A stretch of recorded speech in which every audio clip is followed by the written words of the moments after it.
Environment Ranking Dashboard for the European Union funded project, strengthening a community of practice to improve the CSO regulatory environment in Nigeria. We are honored by your presence and sincerely appreciate you for taking the time to join us today. I would like to express our profound appreciation to the European Union for its unwavering support and partnership over the last 3 years. Through their investments, we have been able to work alongside civil society organizations, regulators, policymakers, and other stakeholders to strengthen Nigerian civic space and promote a more enabling regulatory environment for civil society. We are particularly delighted to acknowledge the presence of Right Honorable Kufri Abasi Edidem, Deputy Speaker of the Akwa Ibom State House of Assembly, whose participation has shown the growing importance of legislative partnership in creating an enabling environment for civil society organizations. We also recognize members of the community of practice across the 7 project states who have provided on-ground leadership and strategic guidance throughout the implementation of this project. None of this would be possible without you. We also acknowledge our valued partners, including representatives of the Corporate Affairs Commission, the Special Control Units Against Money Laundering, and the Nigeria Revenue Service, and other government institutions whose willingness to engage in dialogue has contributed significantly to the progress recorded under this project. Our appreciation equally goes to civil society organizations, development partners, the media, and all stakeholders who have contributed their expertise, commitment, and passion throughout this journey. Once again, thank you all for honoring our invitation and for your continued partnership. Thank you. We will now be taking the welcome address from the head of cooperation, the EU delegation, Mr. Massimo De Luca. If you can hear me, sir, you have the floor.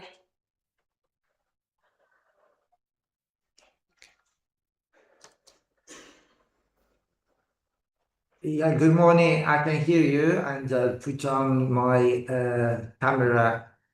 I hope you can see me. Kind of, eh?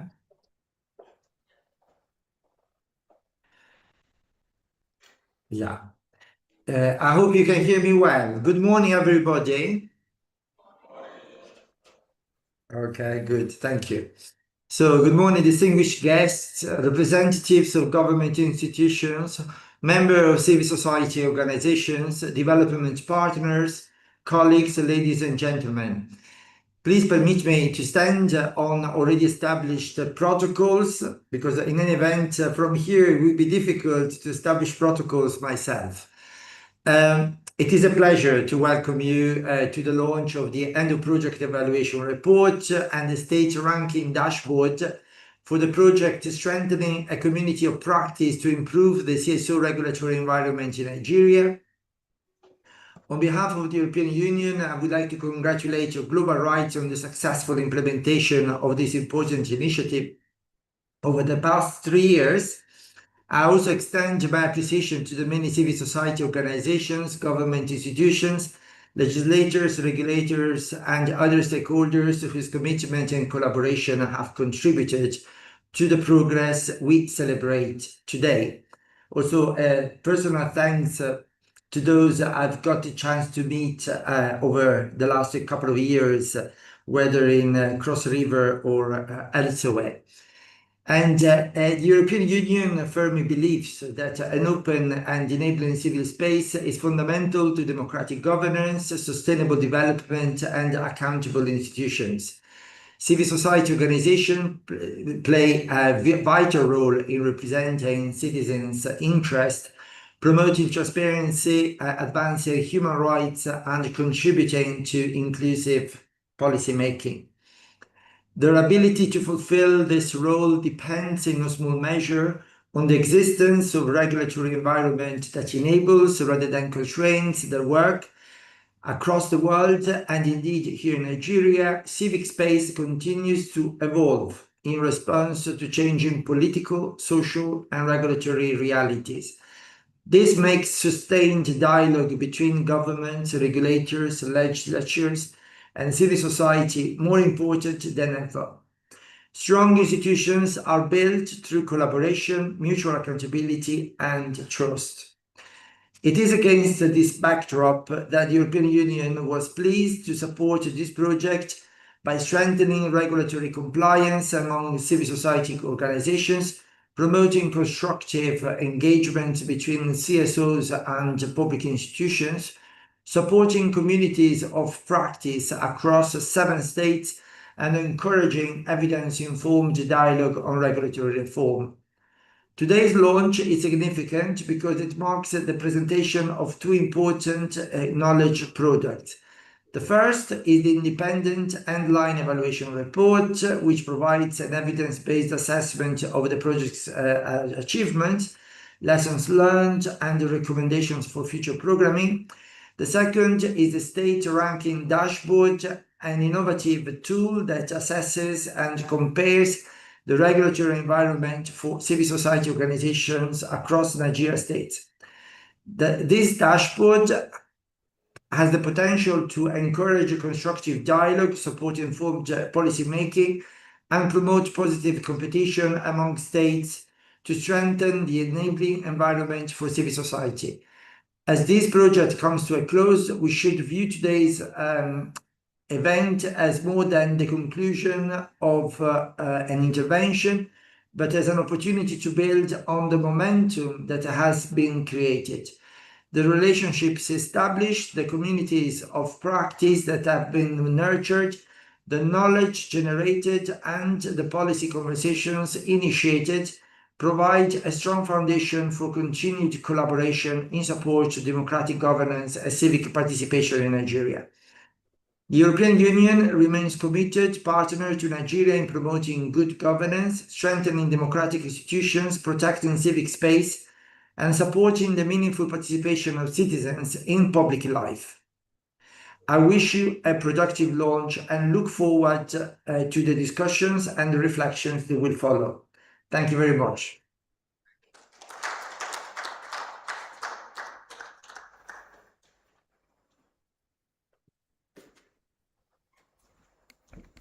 Thank you very much, sir. I know you have quite a packed day, so thank you for making the time. Before we proceed with the business of the day, we have a security brief from the hotel that would not take much of our time. Just a little bit of information as we're all here. So please let's welcome Mr. Mohammed while he gives the quick security brief. Thank you. Good morning, ladies and gentlemen. You're welcome to Abuja Continental Hotel. My name is Saleh Mohammed. I'm the Hotel Safety Manager. For your safety and security, it is important we tell you the protocols as regards the use of this venue, so that from beginning till the end of the program, we will not record any incident. However, before I go further, if there's a need for you to use the convenience, it is very easy to locate. If you just go out through this main entrance door, turn to the left. Not far from there, when you turn to the left, you see end of the hall. When you look to the right-hand side, you see the entrance to the convenience. When you go out through this main door, turn to the left. At the end of the hall there, look to the right, you see the main entrance. Then when you enter, you see 2 doors close to each other. The door to the left-hand side is for the female convenience, while the door to the right-hand side is for the male convenience. Please, it is very, very important you always look before you enter, so that you don't find yourself in the wrong destination. Aside that, we don't have a plan to have a fire drill today. Therefore, should there be a steady ringing of fire alarm bell that lasts from 5 to 10 seconds or beyond that, that suggests that something is wrong somewhere or it's a false alarm. However, whatsoever the reason may be, please do not panic, be calm, because we have emergency response team members on ground to do the needful should something go contrary to our expectation. Then, if evacuation becomes necessary, we have 2 assembly points. 1, if you go out through the main entrance door, just walk straight to the main entrance of the Ladi Kali Hall. There are 3 exit doors there. Just gently go out through any of the exit doors. As soon as you go out, Turn to the left, you see the muster point where you are expected to assemble based on your group, as we also have others having their event within the Ladi Kwali Hall. If assembly will not be possible there for whatsoever reason, you are advised to go to our alternative assembly point, and you can get there by going out through any of the exit doors to my right hand side.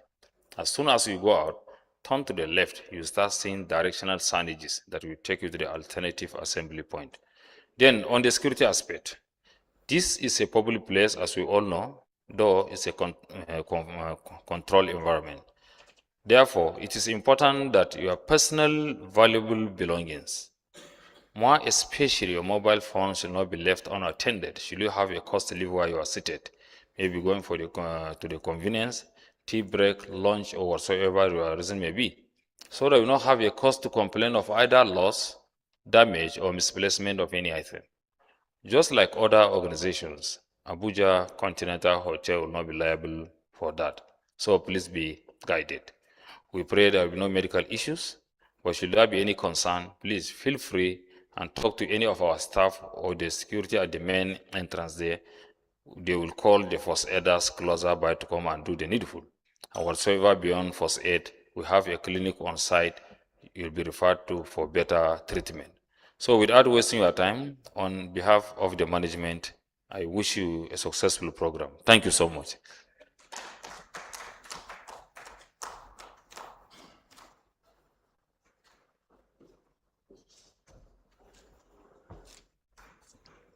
Thank you, sir. Okay, we're moving along. We are now moving to the opening remarks of the day. So please let's welcome the co-chair of National Steering Committee of the Community of Practice on Civic Space Strengthening, Mr. Ken Henshaw.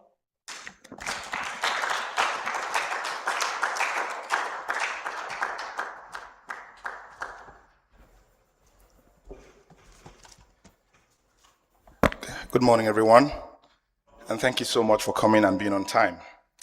I'm supposed to do a 10-minute opening remark, but I think I can do this in about 5 or so.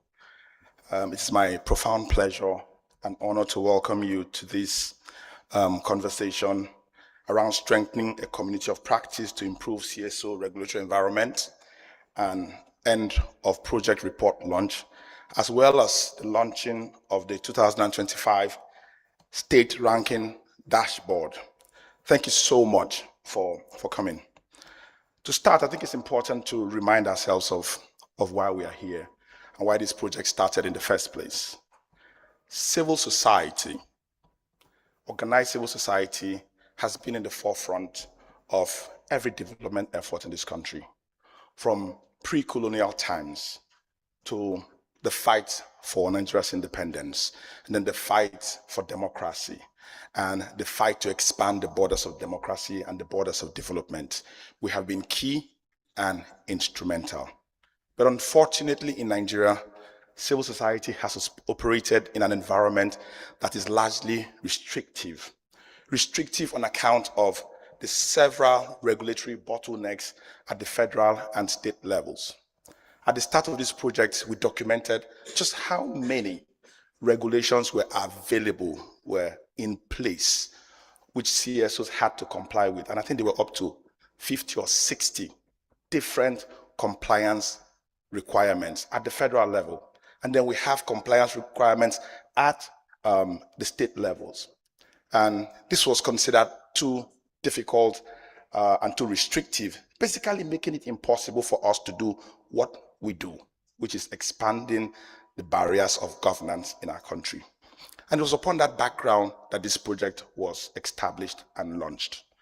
This project set for itself a target of building the capacity of civil society organizations and actors, creating an atmosphere of relationship between regulators at the federal and state level, and then removing those bottlenecks that have made it, difficult for us to operate.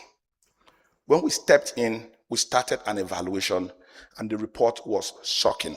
At state levels, we found situations where civil society organizations had to comply to, literally scores of regulations at the state level, where they had to register in every ministry. So a civil society organization working around budget had to register with the Ministry of Youth and Sports. If it expanded its job to include, if civil society organization had to work with budget, it had to register with the Ministry of Budget and Planning. If it was doing budget analysis for young people, it had to register at the Ministry of Youth. If it included women, it had to register also with the Ministry of Women. And if for whatever reason it got funding from international donors, it had to register with the Ministry of International Donors and Partners. It was insane to operate in that kind of environment. And this project set out to ease out and even out some of those regulations. And we are happy to say that a lot of what we set out to do has actually been achieved. Today we'll be launching the report, an independent evaluation report of this project, and you will get to see just how much impact and success this project has achieved. But let me give you a very quick sneak preview. 92.3% of the people who were impacted by this project have rated it as excellent. And having that kind of rating for any project whatsoever, especially when it's a governance project, it's a very high mark. It's a very high score. It's also important to note that 95% of beneficiaries of this project have said that they intend to continue using the knowledge they have gained from this. They continue to remain compliant, and they will continue to push the boundaries of addressing the bottlenecks that restrict this space. And that, for me, is absolutely important. Ladies and gentlemen, we have not successfully removed all the bottlenecks that restrict our space. We haven't. This project has been implemented in 7 states, and there are 36 in the country. We haven't removed all the bottlenecks, but we think very strongly that what we have done in these few years of this project has been very instrumental, and it's a very decent start. The beautiful thing about this project is that from the start of it, we had sustainability in mind. This project bequeaths to all participants and all states a legacy of continuity, a legacy of capacity, a legacy of trust, and a legacy of resilience. Resilience to build on what we have learned. Ability to push further the boundaries at the state and federal level. We have built confidence, and it is this confidence that will push this project forward. Ladies and gentlemen, let me conclude by saying that what I'm giving here is not a vote of thanks, but it will not be complete if I do not thank people and organizations that have been very, very instrumental to this effort. Let me thank specifically Global Rights for being that bastion that has anchored this project all these years. Thank you so much, Global Rights, for bringing all of us together and doing what you have done so well. The fact that we are here, the fact that we have this excellent report to launch today is testimony to your capacity and the delivery of this project. I want to also thank all the project partners, members of the community of practice across the various states. They have been strong, they have been powerful, and they have been trusted partners of this project. It is because of them that we have a report that says we did well. It's because of their strength, their capacity, their faith, and their confidence in this process that this project has achieved its purpose. I think they deserve a round of applause. Ladies and gentlemen, all this would not have been possible without the very generous trust and support of the European Union, who, through their resources, their guidance, and their support, have made this project possible. We do hope that even after this project has come to an end as it does today, that we shall find opportunities to continue doing this work, pushing this boundary and getting this space increasingly open. Ladies and gentlemen, thank you so much for being here, and you're welcome.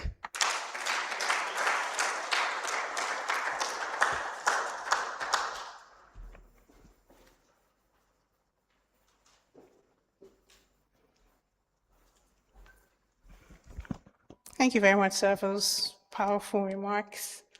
While the program was going on, we were joined by a very important guest. For those of you who may not be aware, he's sitting over there at the back. That is the chairman of the Board of Trustees for Global Rights, Professor Chidi Odinkalu. So I will now welcome him to just share a few, just quick remarks with us as we're here. Please, Prof, please come over. He's always reluctant. Please, let's encourage him. Please, let's start so he can come.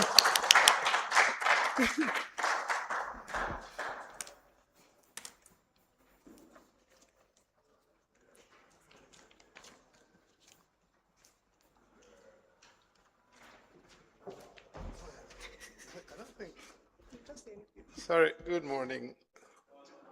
I don't think this is fair. I should confess. First of all, I'm not really a morning person. I sleep late, I am lazy, and I wake up very late.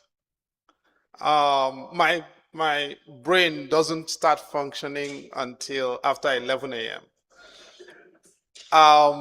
But when Noya told me about this program on Friday, I told her I was going to try and make it. Because as an act of solidarity, I'm in town, my colleagues are busy doing this, the issues are important, and I felt I should show up, at least show some support. That's exactly what I came here to do, not to speak about the project. Or to speak to the participants. My Oga Ken has already said everything that can be said, and all I need to say is I agree. And that really should be that. I therefore want to apologize if I say anything that I cannot take responsibility for. Anything that comes out of my mouth in the next minute or two, I can neither confirm nor deny. I just want to thank everyone who's managed to make it. In our country today, it's not easy to go from point A to point B and arrive safely. We cannot take that for granted. For those who are inclined to be of faith, that's my way of saying we are grateful also to the Almighty for bringing us all here safely. Now, the subject matter is also very timely. The regulatory environment. It's not just because this is the end of a project era, but we are in a very fraught political environment. It was the late Gani Fawehinmi, and Gani probably happened before the time of many people in this room, but I'm sure there are people here who remember Gani. But it was Gani who actually brought home to most of us in an earlier generation the utility of regulatory compliance. And Gani always said, if you don't comply and you're trying to criticize government or hold government to account, it is the easiest way to delegitimize you. So Gani kept a record of everything. If you went to the toilet in Gani's office, there was a record for it. Every visitor who came into his office, from the day he opened his office until the day he died, there were records. Every year, you signed in, you signed out, there were records. His tax records were the best in the country. For every staff, for himself, for every member of his family, there were records. And that was why the military, throughout his life, were unable to send him to prison. Not that they didn't try, but they could never convict him because he was meticulous and detailed. Traditionally, in our societies, and indeed for those, even those who are not traditionally minded, they say what? She who comes to equity comes with clean hands. Regulatory compliance is coming to equity with clean hands. But regulatory compliance starts with what? Knowledge, awareness, enlightenment. What is the regime available? Of course, you've got the corporate compliance regime under the CAMA, but it's not the only regime. There's a fiscal compliance regime under the Finance Act and the various tax legislation, assuming you know we are allowed to know what those are.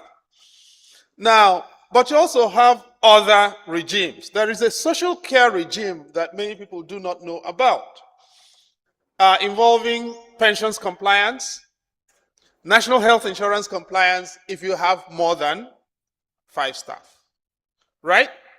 And many of us do not know about this and are therefore deficient in compliance. In some other places, people know actually the deductions are made, but remittance is not done. And there isn't adequate auditing to ensure that the processes are complied with. What that means is that we render ourselves open to attack. And as Nigeria goes into a very fragile and fraught political ecosystem or regime over the next few years, because that's exactly where we are going to be in case you choose not to know, or in case you are inclined to be of the "it is not our portion" persuasion. The reality is that our political environment is going to be very cannibalistic. It's going to be human consuming, and it's going to be organization consuming over the next 2-3 years. That is fact.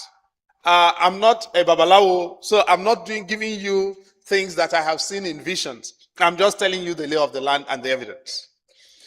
If, therefore, you want to be active or relevant in that environment, you've got to inoculate yourself.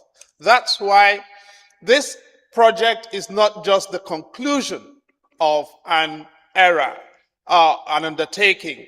It is also a jumping off point for a habit, for a way of doing things that will make you more resilient, more prosperous, more likely to survive in what is increasingly going to be a very treacherous environment. And that's why the report being launched today, together with the other workout part that you're going to be part of, is not just, it shouldn't just be seen as a project. We projectize everything these days, but compliance is not a project. Compliance is a habit.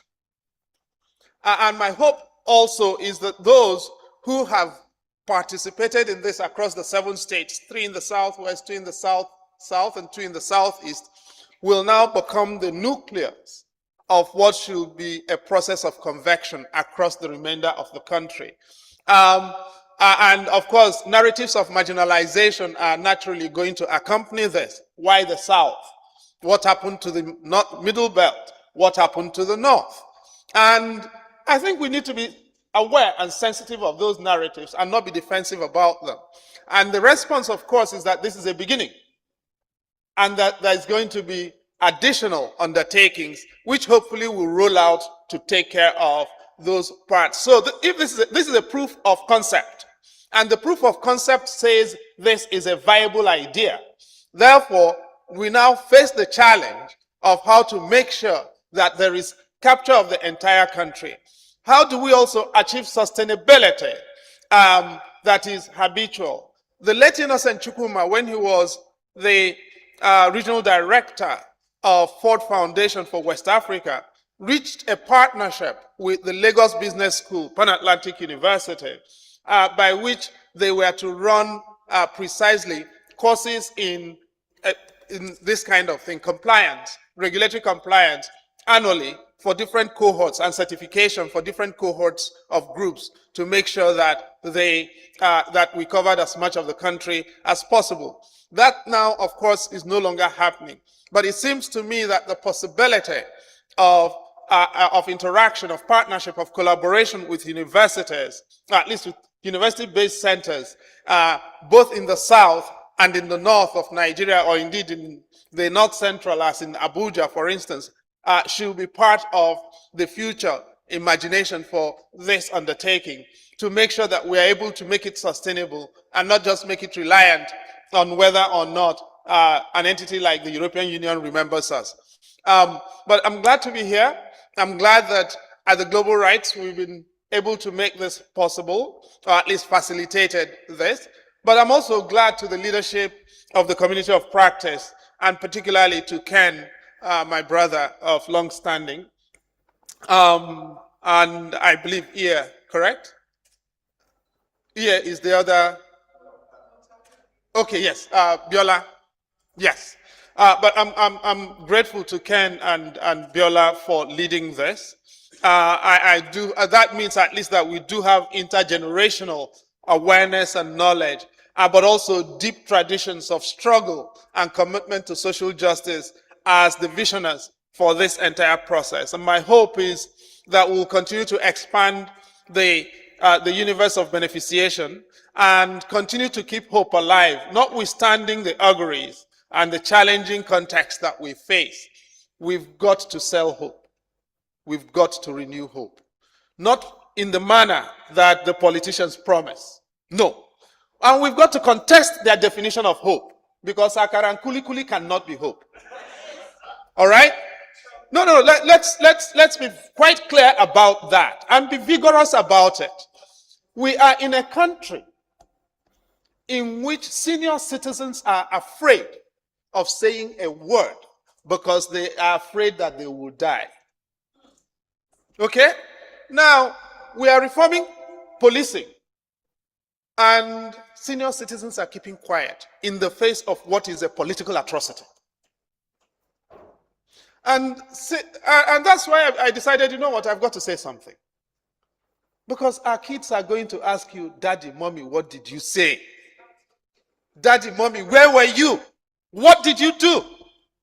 When the politicians were creating constitutional amendment so that they could use their agents of violence to put them in uniform and fund them with Nigerian taxpayers' money so that our futures will be destroyed. Daddy, what did you do? Mommy, what did you say?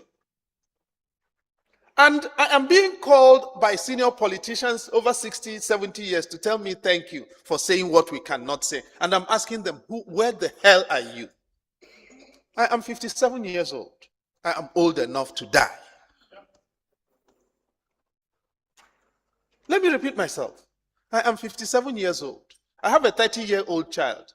I'm old enough to die. If you do not have ideas about which you are prepared to be willing to go into battle, don't come here. Don't do this shit. Walk away and walk away with a good conscience. Because most Nigerians don't have a passport. Most Nigerians will not cross the border. And let's be clear, if this country goes belly up, it's not just Nigeria that is in crisis. The world is in crisis. 200 million plus more people with nowhere to go, and with the energies and the imagination of Nigerians, will put the entire world in crisis. So this is a little bigger than just attending a workshop, mixing and matching fluids for those who want to do that and thinking that's what this is about. The issues are bigger than us. And I do hope that as we begin to unwind the issues over the next 24 hours, we bring a degree of seriousness, a degree of understanding of our roles in forging a different kind of country that should inform the dialogue. Let's not just think, oh, this is another workshop. That's why I generally don't attend NGO workshops for the most part these days, even when I could, because I don't think we understand how serious the issues are. And I hope that we can bring that kind of perspective to bear on the gathering, on our deliberations, on the work that we do. And I wish us luck. May God bless.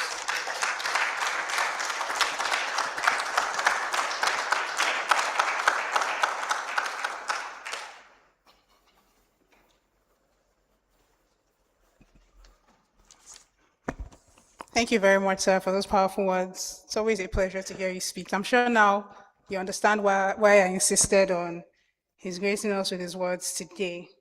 Okay, we are moving along. We'll start taking the goodwill messages now.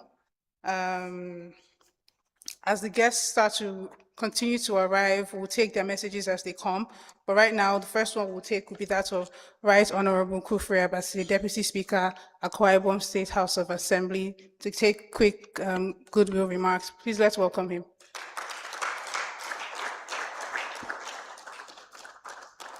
Please let's keep clapping, you know.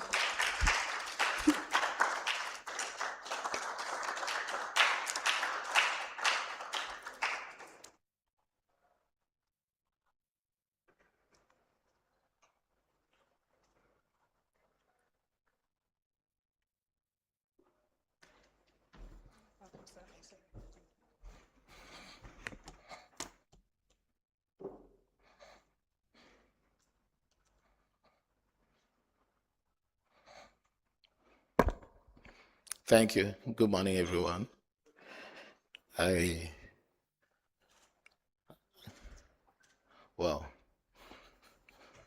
glad to be here today to deliver this goodwill message.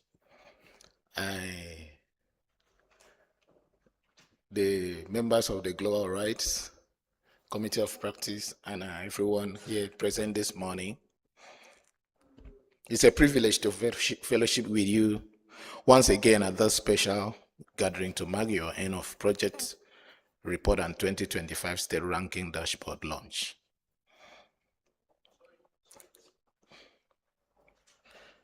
This is a fitting occasion to reflect on the journey so far and celebrate the hard work, consistency, commitment, resilience. I commend and congratulate you all for standing strong and for the successes recorded so far on this journey. I will not fail to especially commend the Global Rights for their vision, consistency, diligence, and speed with which this project has been executed over the past 3 years. You have demonstrated courage and exemplified with it what it truly means to strengthen the civic space, not by mere rhetorics,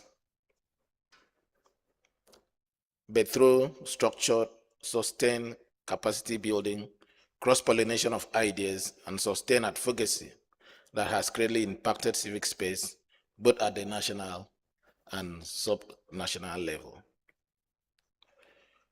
Within the project year, I have received a couple of invitations on behalf of the State House of Assembly to participate in seminars and dialogues centered around regulatory challenges and how to achieve enabling environment for ease of operation. I could not attend all the sessions due to time constraints and other demands of my office.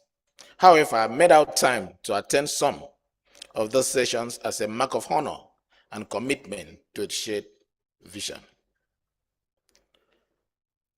I was present at the state level dialogue and knowledge sharing session on regulatory frameworks affecting civil society operations that was held a couple of months back, and several other legislative engagement to review the legislations in place in order to ensure improved operational environment for CSOs in the state. There were collaborations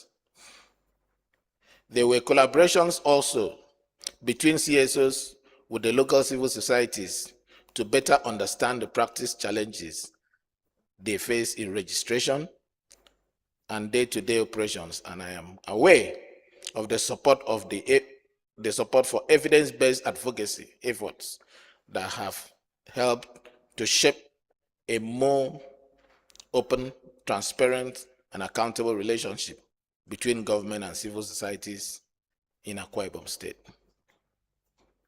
Also, some weeks ago, my office received a draft of the bill to provide for the harmonization of all existing registration requirements, and regulatory procedures for civil societies and community-based organizations in Akwa Ibom State as part of the outcomes of the various engagements and steps further at creating enabling environment for CSOs in Akwa Ibom State.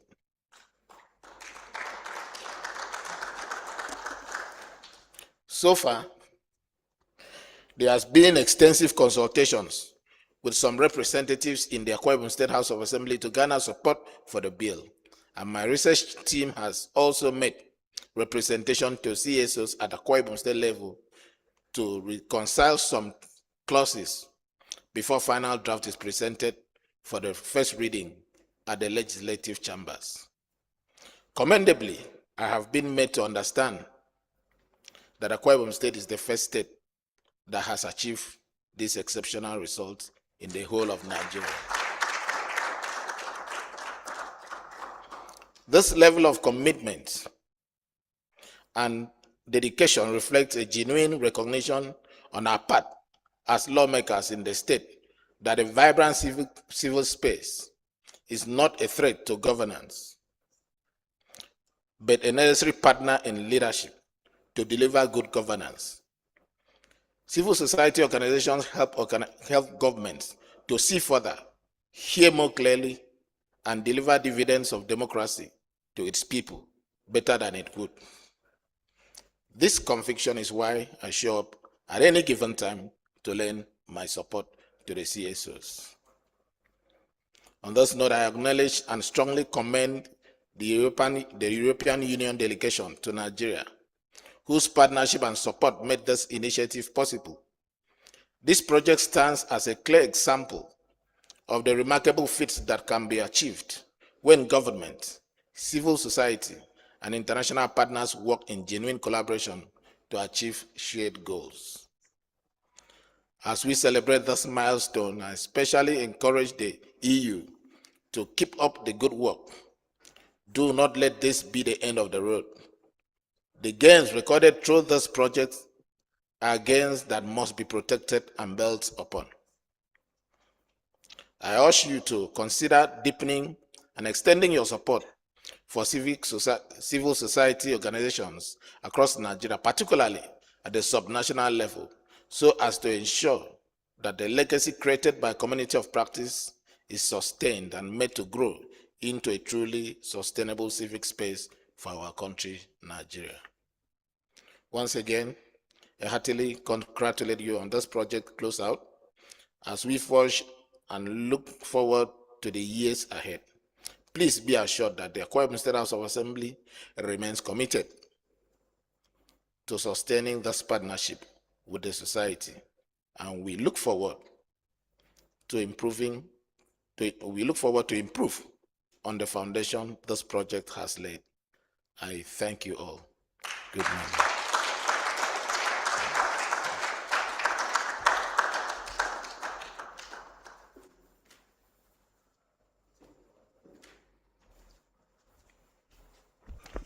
Thank you very much, sir. Please let's give another round of applause.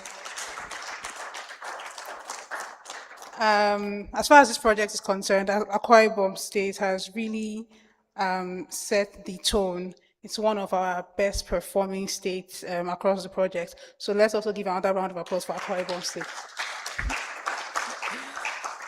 In terms of the harmonization bill, I think that is the state that has made the most progress. We're just there last week to host a town hall, again with the media and other CSOs, on how we can bring that bill to life. And the Deputy Speaker has been very instrumental in ensuring that the process is smooth and seamless. So once again, thank you, sir, for your efforts and for your contributions to the project.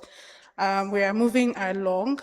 I've been informed that Senator Yaro will not be able to make it, but he's represented here by the clerk of the Senate Committee on Diaspora and NGO, Mr. Abubakar Adam Ufiji Ida, to give the goodwill message on his behalf. So please let's welcome him.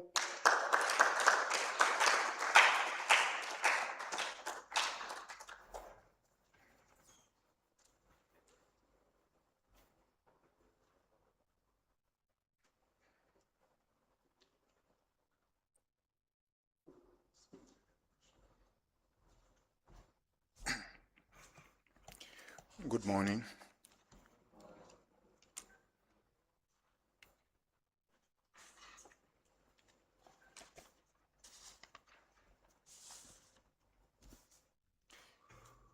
Yeah,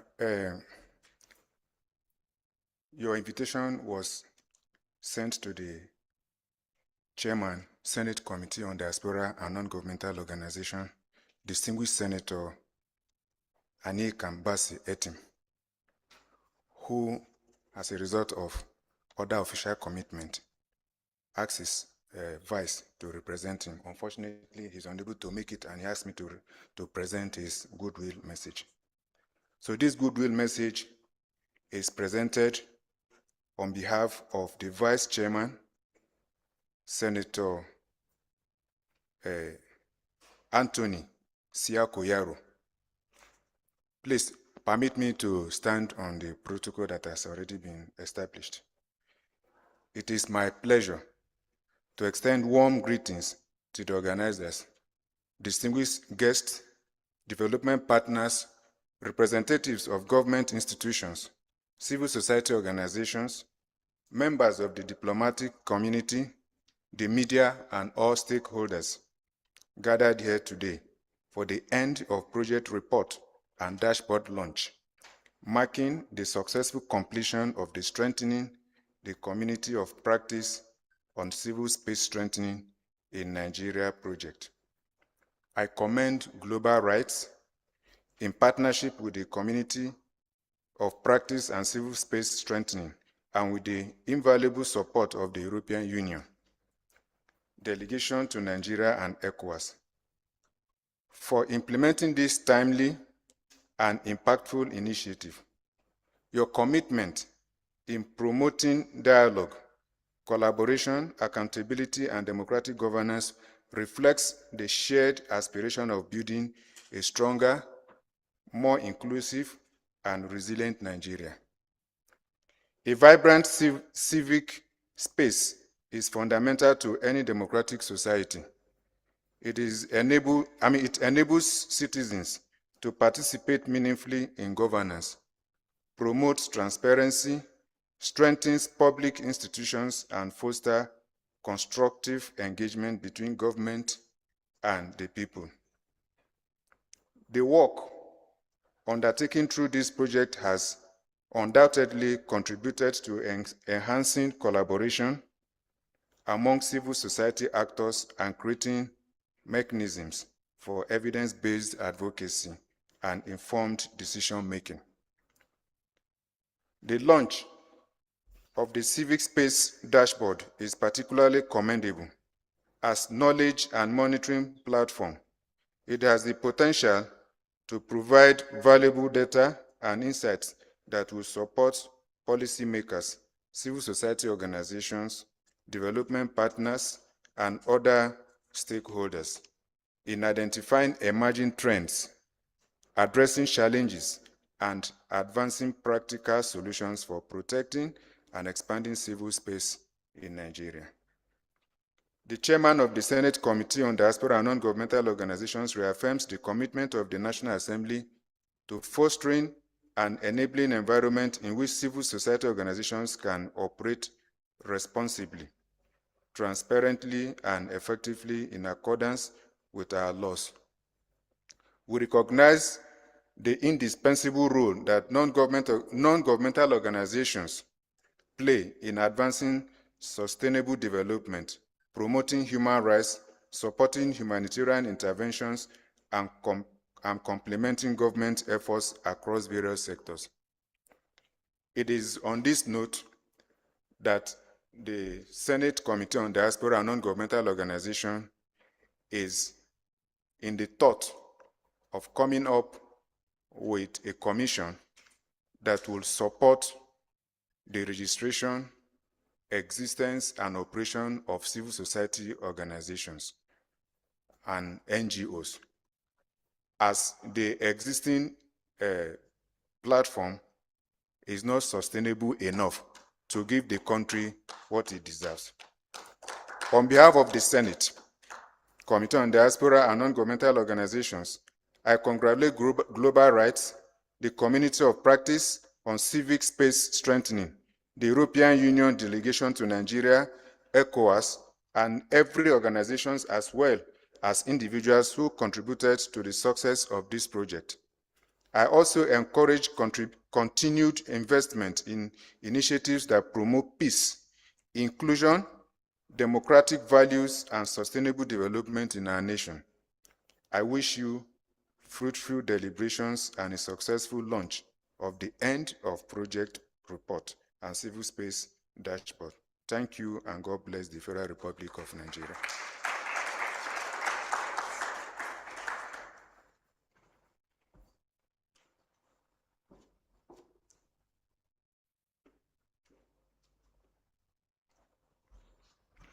Thank you very much, sir. As I said, we will continue to take little remarks as our guests arrive.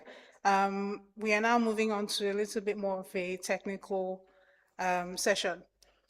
As you know, at the start of this project, Global Rights created a ranking dashboard, and it's something that we have updated yearly. And this event is marking the launch of that of 2025. The dashboard was designed as a tool to assess and compare the regulatory environment for civil society organizations across Nigeria states. The objective of this dashboard was to encourage constructive dialogue, support informed policymaking, and promote positive competition among states to strengthen the enabling environment for civil society. And over time, we have continued to monitor and track how these states have fared and how these states have performed. And this obviously was done by an independent consultant. So as we prepare for the launch of that of 2025, we'll just hear from the consultant who carried out this study so we can shed more light on how exactly the ranking for 2025 came to be, the metrics and every other thing concerning that particular research and dashboard for last year. So please let's welcome Mr. Ayo Adebusoye to give us a presentation on the 2025 mapping for states ranking of CSO regulatory environment.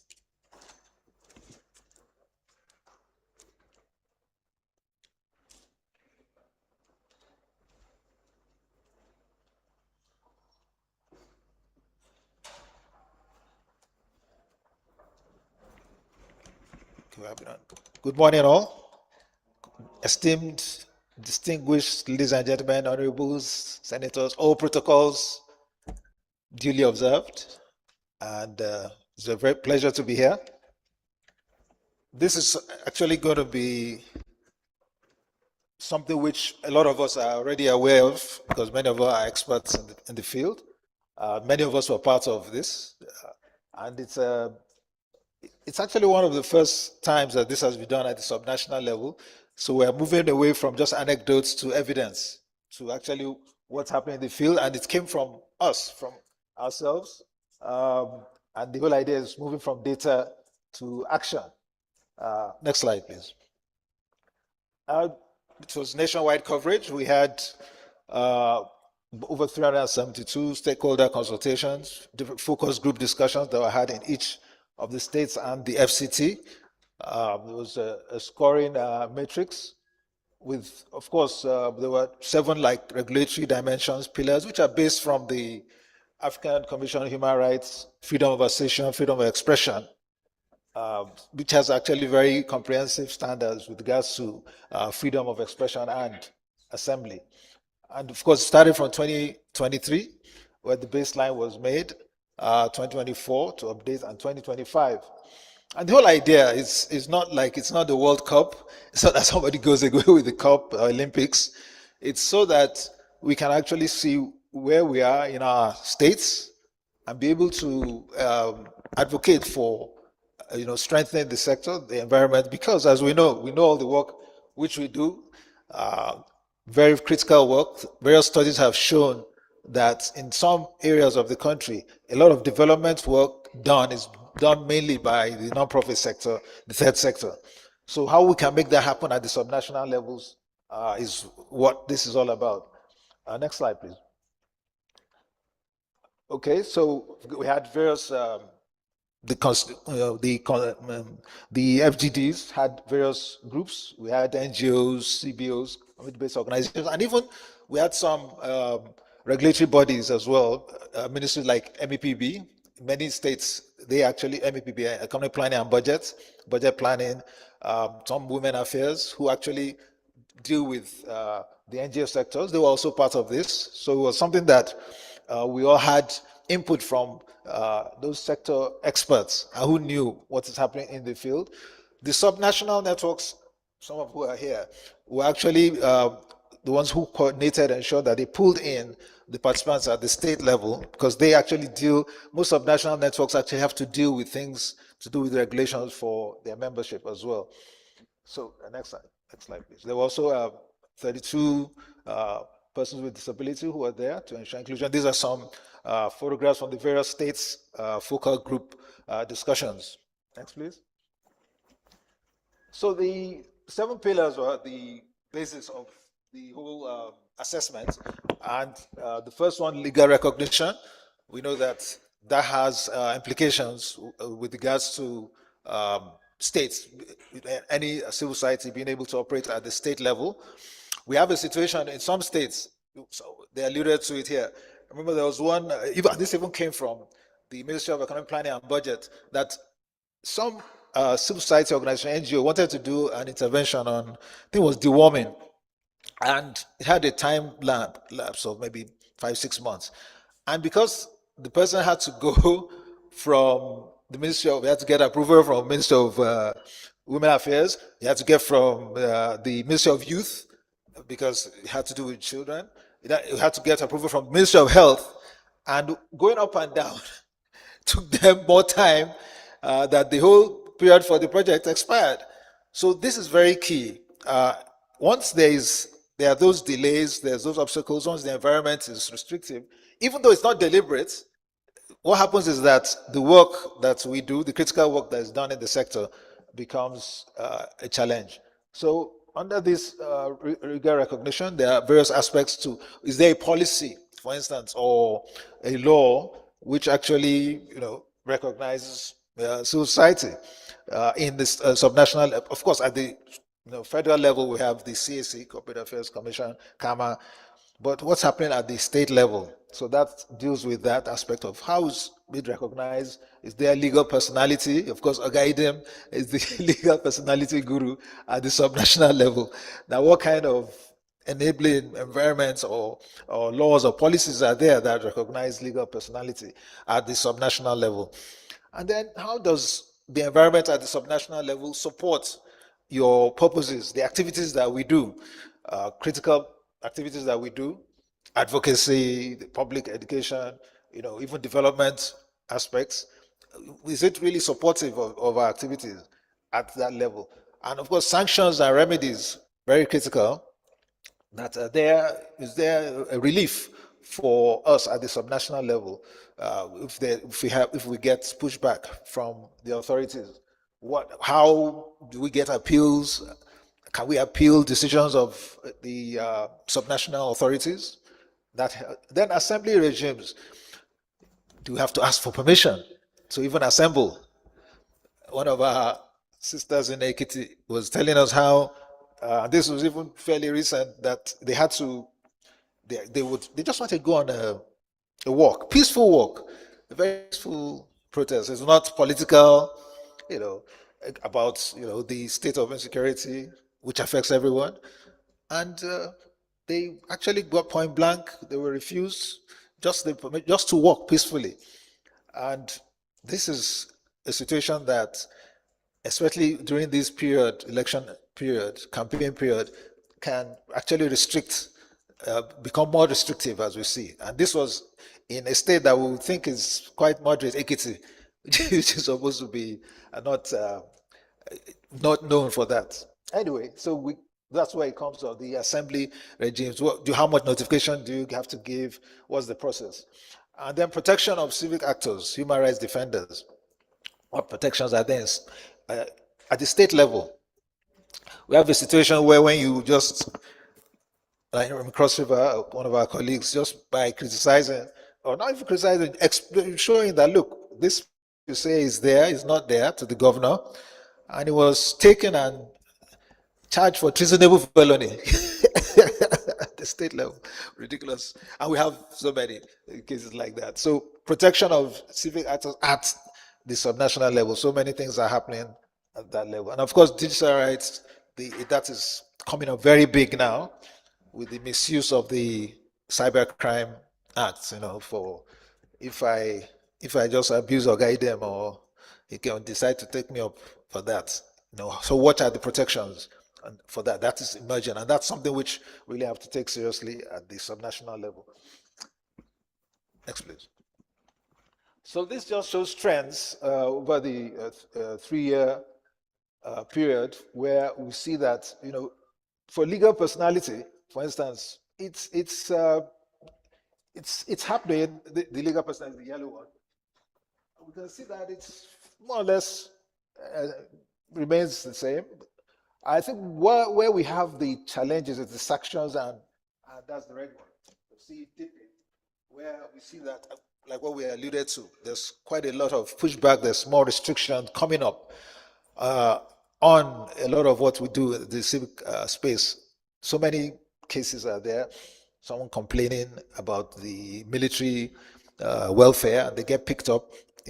There are different things happening all over the space, as we are aware. So that we see is actually coming down. Then the aspect of recognition is an uneven space, because at the state level it varies. We saw in quite a few places in the north that there are some, especially in the northern states, quite a few states have some laws, and some even edicts from the time of military, where there is some kind of recognition for registration of the non-profit sector. So, that's why it's a bit uneven. Next, please. So this, at a glance, it's a big one. This shows the overall ranking at a glance. We see that there's 7 states that are considered, quote unquote, exemplary. Bit better, Katsina, Bauchi, Rivers, Ondo, Kogi, Oyo. Now, this doesn't show that they're perfect. This is how they are seeing themselves with regards to those various pillars which we spoke about: legal recognition, personality, sanctions. Take note, it's not a World Cup. Nobody's winning. This is just to show where they feel they're at themselves. Again, this is from them, how they see themselves, which is both a plus and, that is one, of course, obvious limitation, that it is how they see themselves. And of course, that changes, that perspective changes with regards to various aspects, which we'll discuss. And we see that moderately developed is there in yellow, where we have a lot of people, and then quite a few that still need to be developing there, about 17 of the states. Next, please. And then again, this shows the top performers 2025, which we just showed there. And of course, again, it's not the CSO presence.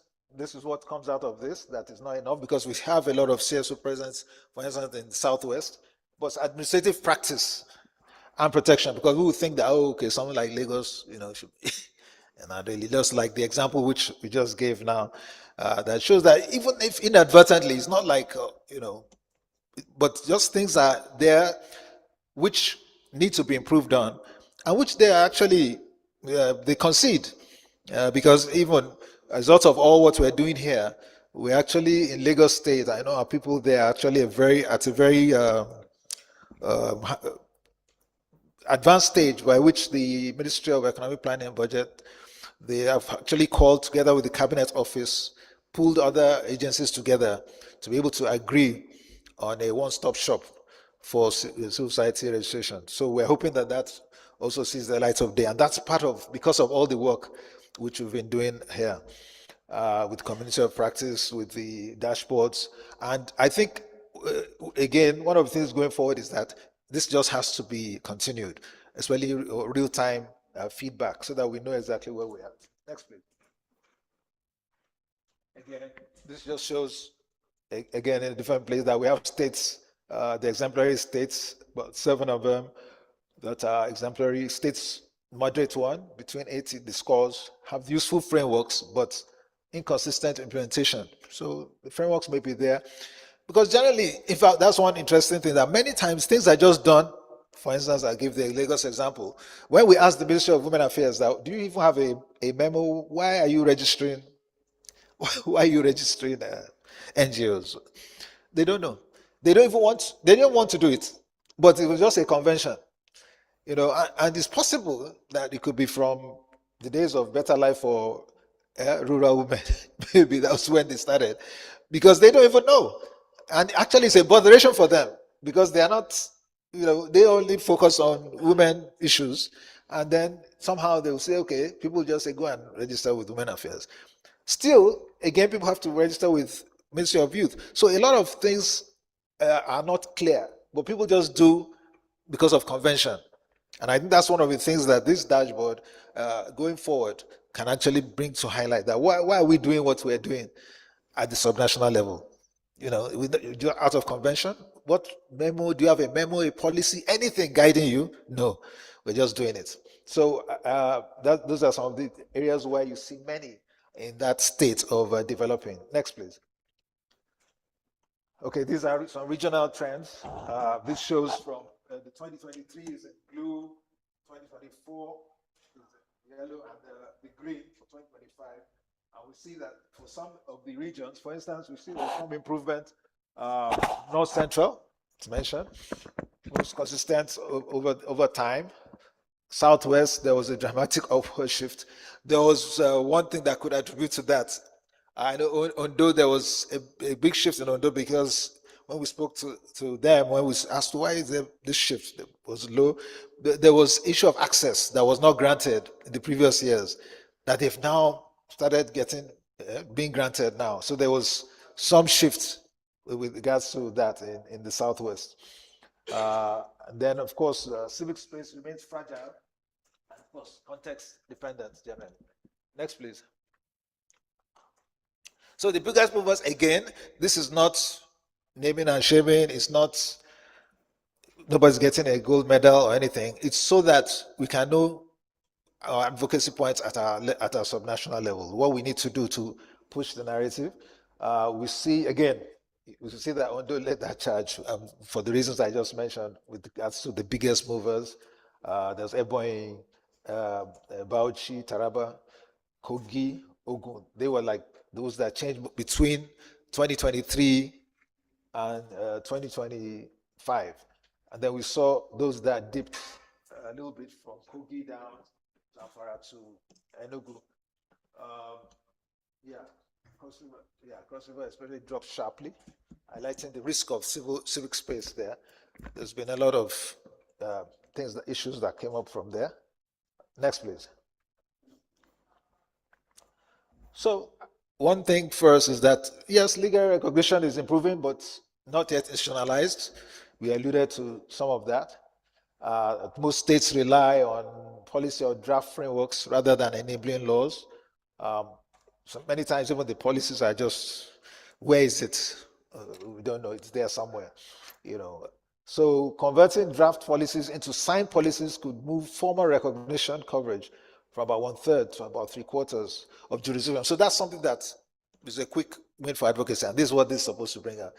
That just have this thing, somewhere where we can all know that, okay, this is what it is, not just convention.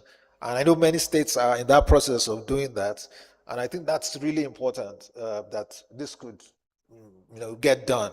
And I think that's one of the things that this dashboard should be able to, especially going forward, should be able to be as proof to those states that, hey, let's do this. It's one of the things we are seeing as one of the quick wins after this.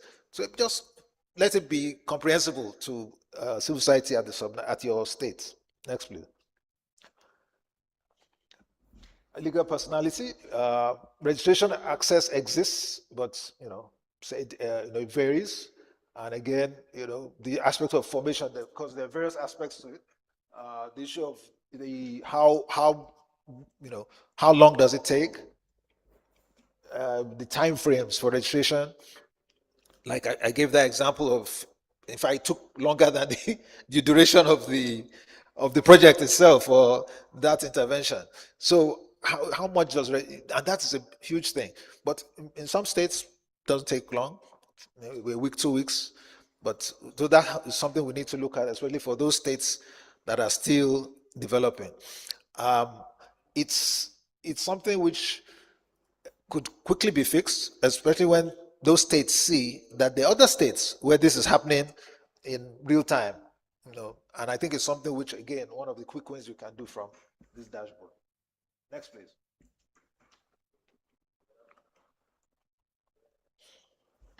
Yes, so purposes, and remember we said the enabling environment in the states that cover, that support the activities of the civil society in the state, especially with regards to your work, how, the top performing states we have there, and then we have the lower tier. Now, it does not mean that everything is rosy, take note, in those states.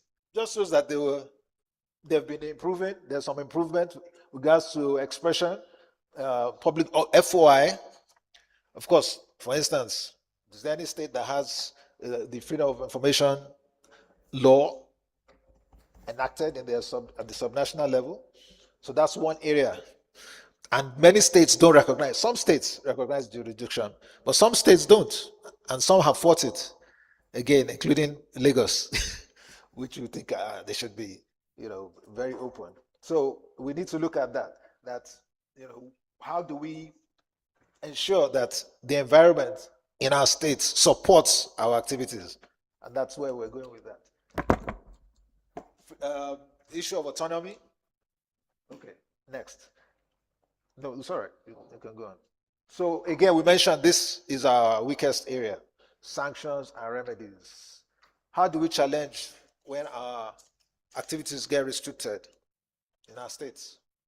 Do we have any place we can go? As we say, go to court, Abi. Go to court. That has become a bad advice for people. I don't know why. Yeah, because it may take you a few years. So what do we do? Do we have an ombudsman? Do we have somewhere we can go to in our states? And why it matters, without fair remedies, legal recognition does not protect CSOs against administrative overreach. And there will always be administrative overreach once we are, and I think that's part of even why a lot of challenges we face there at our work, well in Southwest, because a lot of the work traditionally has always been for human rights, against government intervention, against government overreach. They don't want that. So where do we go? So that's what this is about. And that's why you see that it's dipped, because there has been that push to, for the last couple of years, restricting that, the civic space. So we need to strengthen judicial review, ensure that we have access to appeal channels which will not cost us an arm and a leg. And that's something we need to look at in the sector. So we use that to track the dashboard again, to track with states where safeguards need to improve.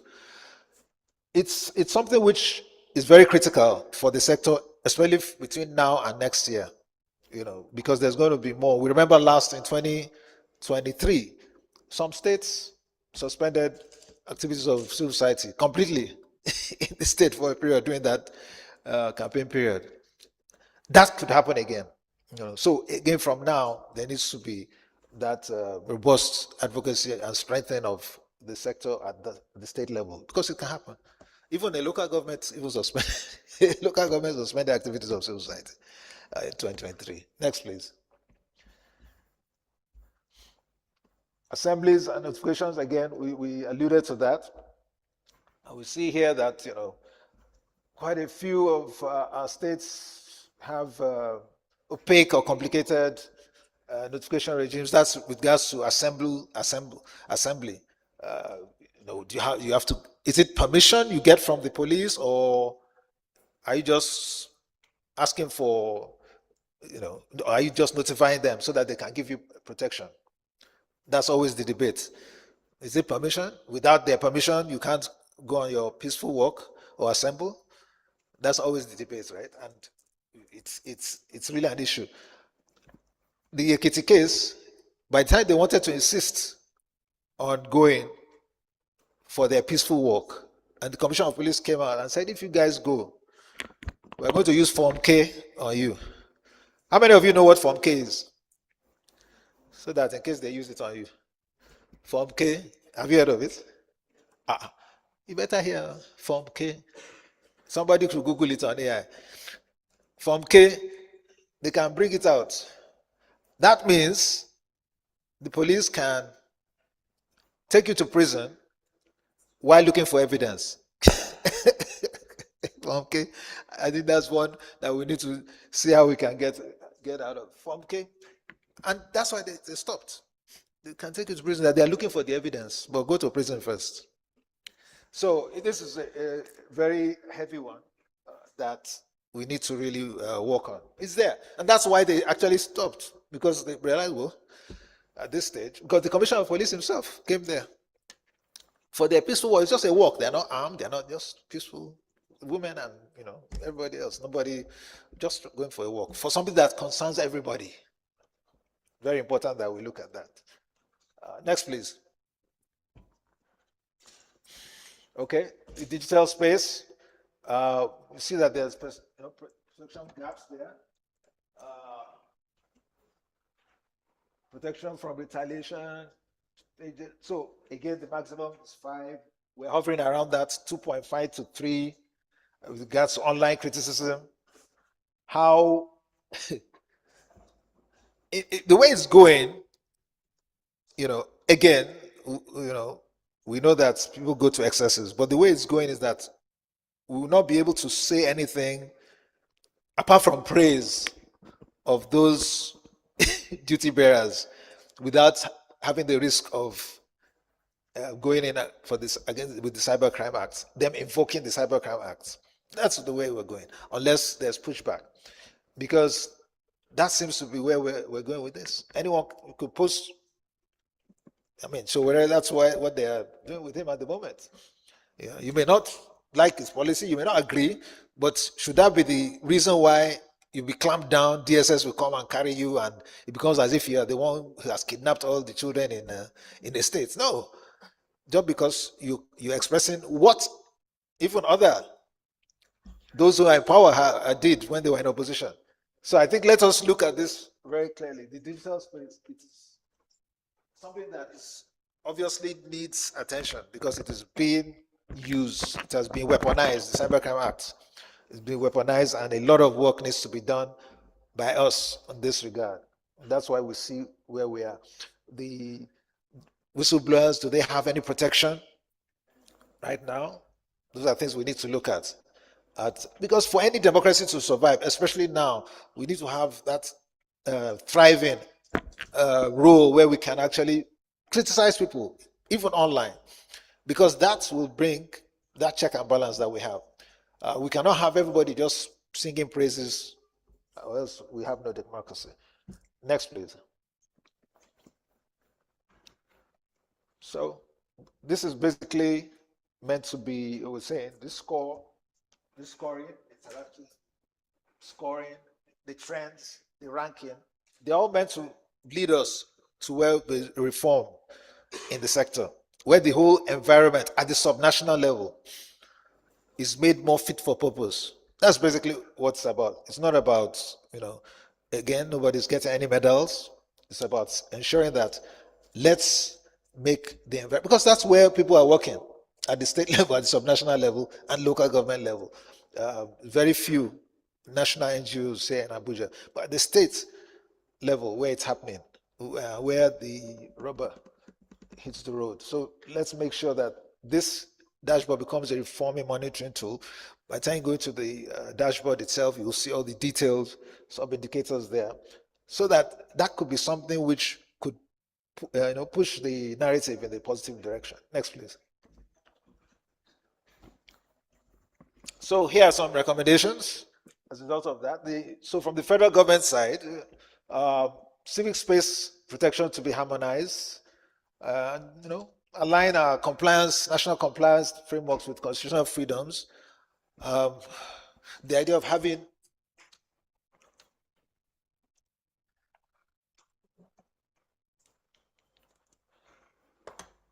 so that the handheld mic not work. I wanted to use it, no work.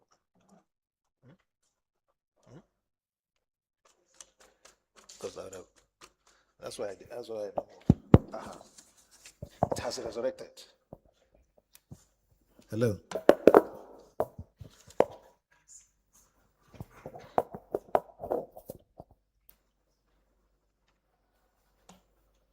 So this is important with regards to our constitutional freedoms, freedom of associations, very, very critical for all of us that at the federal government level, this is also harmonized so that it becomes easier for everyone. Because even, in a proper sense, one does not have to even register at all. Point of registration and CAC, all this comes when we begin to ask people for a donation. Otherwise, we can come together, friends of, IDEM association, and do our work, and nobody can disturb us. It is when we start to ask, that's when Wahala comes in, and rightfully so. So that's one thing that should happen. Ensure that, especially again, the cybercrime, this one federal government deals again with the issue of things like the Cybercrime Act, this overreach, this weaponization. People still need constitutional right of expression is there. Is there. And if you feel you have been, libel, we have abundant libel laws which have been placed, still there. You don't have to now carry DSS because I abuse my governor or, the president. And make me, and if somebody said it, we think this guy must be a big terrorist. Why? Because he criticized somebody in authority. So we need to look at that. That has to be aligned by the federal government. And the state government, we need to adopt clear CSO policies. We mentioned that with regards to not just having it convention by way of convention. Why is it happening? It should be clear so that anybody can know what its registration is, the status of notifications, etc. in your state. Structured government CSO dialogue. This is something which we should look at in each state, and the government should lead on that. Regulatory agencies, they should reduce discretionary burdens and provide written reasons, appeals channels, and predictable procedures. There was one state they were saying they should register every year. Was it 50K or so? So I didn't know they fought against it. Some states, for a non-profit, so we need to look at that. We should make the things as seamless as possible. As we mentioned, there have been studies that show that what's in some areas, some communities, the development that's happening there is as a result of what the NGOs are doing. Some places where government don't know. In Nigeria, we have what they call ungoverned spaces. Sure, I've heard of ungoverned, but human beings are there. But it's ungoverned spaces. So there's a lot that NGOs are doing, which we really need to support. And then civil society itself, this is for you, recommendation for you. Use the dashboard for advocacy, self-regulation, and evidence generation and learning across the states. It's something that by the time you present it, it speaks for itself. And then develop partners should support state level reforms, capacity building, dashboard sustainability, and protection mechanisms.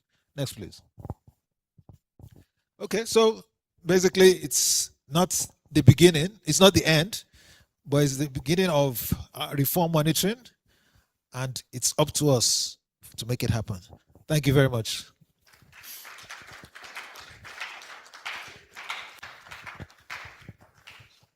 Any question?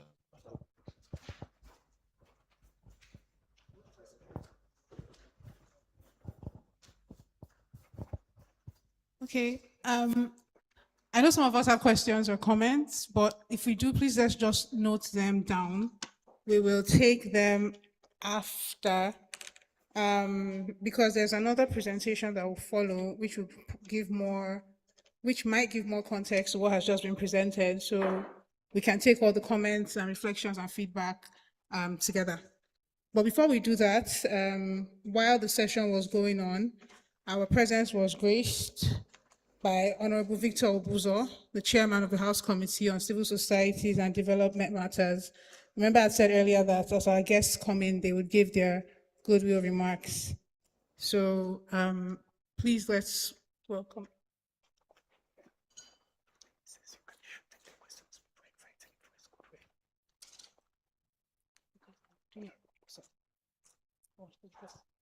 Okay, all right, so let's take the questions first then, before we have the goodwill remarks, so that we can wrap up that session.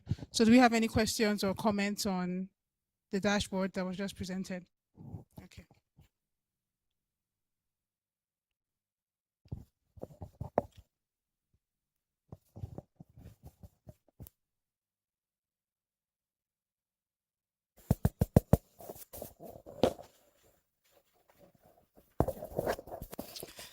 Thank you very much. My name is Dr. Kelechi Kwekese. I'm a member of the steering committee from Ebonyi State. I want to thank the researchers for this robust presentation and a detailed presentation. However, I'm worried in a particular clause they made in which they said that the 2025 record shows consolidation and reversal. You know, there had been that trend. 2023, 2024, there was an improvement. But then in 2025, they said it shows consolidation and then reversal. So I want to ask, which area did you notice the reversal? And what informed the reversal? Because we need to learn from it as well. So if you can throw more light, why there should be a reversal, whereas some states are consolidating, some are going into reversal, so that we can learn one or two things from that. Thank you very much. Okay. Why is the okay? All right, thank you very much. I'm Leader Ben St. Cross River State. Okay, the first question I would ask has just been asked, which is trying to understand the basis for the changes. But I'm standing up because I'm from the state that is performing extremely poorly on the dashboard, coming from the fact that we had performed averagely about 2 years ago, and we've ended up, almost the last. So it will be necessary to understand, what really got bad. Cross River State, what particularly? Yes, I know that I personally took part in, one of the research events that should have led to this. And, whenever I am, I'm actually very vocal. So I shouldn't be asking ordinarily. But, taking part in that event, I wouldn't have expected this result for the state I not only come from, but live. And I definitely live in the state capital, except much of the changes would have happened outside the state capital. Clearly, my state had a Department of Civil Society, which was an intervention by Governor Lear to basically try to coordinate CSO's activities. But the next governor sustained it, but the current one did not.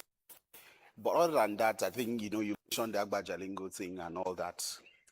I'm concerned if it's really about civil space. For me, it hasn't shrunk to the point that we have come so down, so to speak. So I thought we should understand why we perform very badly in many aspects. But lastly, I really want to also, I realize your presentations was in various issues that, what's the overall, standing? Was there really one? Because I thought it's, you were going to land with the fact that, okay, you presented various themes or various issues, and this is the overall, so to speak. But I'm particularly interested that this dashboard should be used for, for what you recommended CSOs to do. But I really would encourage that, we find partners, development partners that will push this forward, to make what we really want to happen. We need the harmonization bill, but that's a tall order, with our politicians these days. You get to them and it's not something they're interested. You just won't have them respond. Thank you.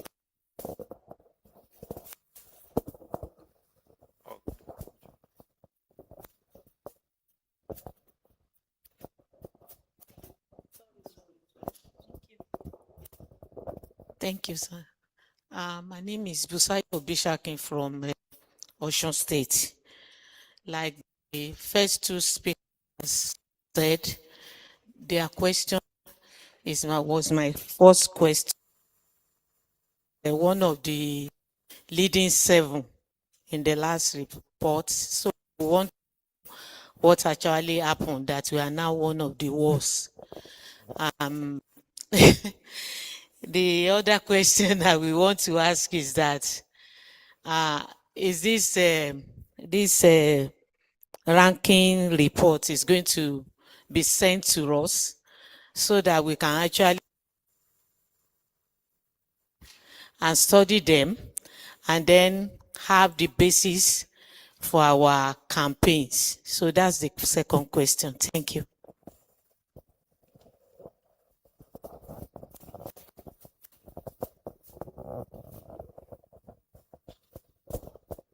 Thank you. Ogayo, thank you. Good morning, everybody. Ide Modekong is my name. I am from International IDEA. I'm just very curious about what happened to Sokoto. So, you know, they were leading the first 2 years or so. So I think we can learn a lot of lessons from Sokoto. They've dropped, is it 7th place now?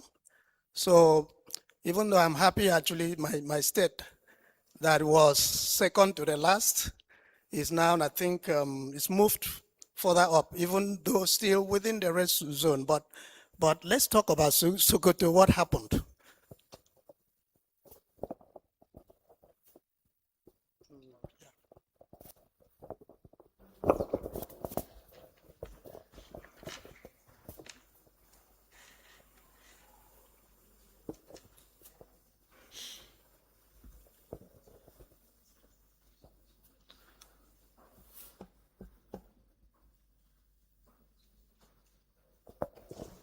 Yeah, you can proceed. Okay. Again, I must reiterate, this no be Olympics. We know it's not a matter of winning and somebody's ahead. It's just and even though we're saying, yeah, ranking, but let's have that at the back of our mind.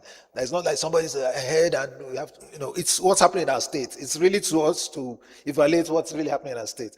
And of course, everything came from the states, So in some cases, I start, for instance, with Sokoto, during the evaluation, the focus group discussed, they found out that maybe they gave themselves too much of an easy ranking, especially first time. We had to reiterate several times that, just like what we're saying here, that is not World Cup, it's not, because many times some people say, no, our state must be, like sometimes we even feeling that my state should be. No, that's not it. So that reiteration, I think they now say, okay, I don't know if you get me, because that is always because there's a lot of qualitative data here. A lot of it, some of it is subjective, some objective, some is like, do you have a policy, do you have, that you can hold? But there's still some that, okay, what's your perception of, between the grade of 1, that question was there. So there's some qualitative, so those things will be there. So don't let us be too, that now we are first before, now 7. Please, let's bear that in mind, because a lot of it is qualitative. So, and, sometimes, just like it happened in, I think even Osho, maybe part of, that was it, Michael, remember that you now said, no, we need to ensure that we actually get this right. Sometimes we may be too lenient in grading ourselves. I remember when our kids were still small, in primary school, I say, how was the exam? It was very good, Daddy, it was very good. By the time the results come out, because you did not grade yourself. So there's that element as well. Issue of why reversal. That reversal part was with regards to sanctions and remedies, and which we alluded to that.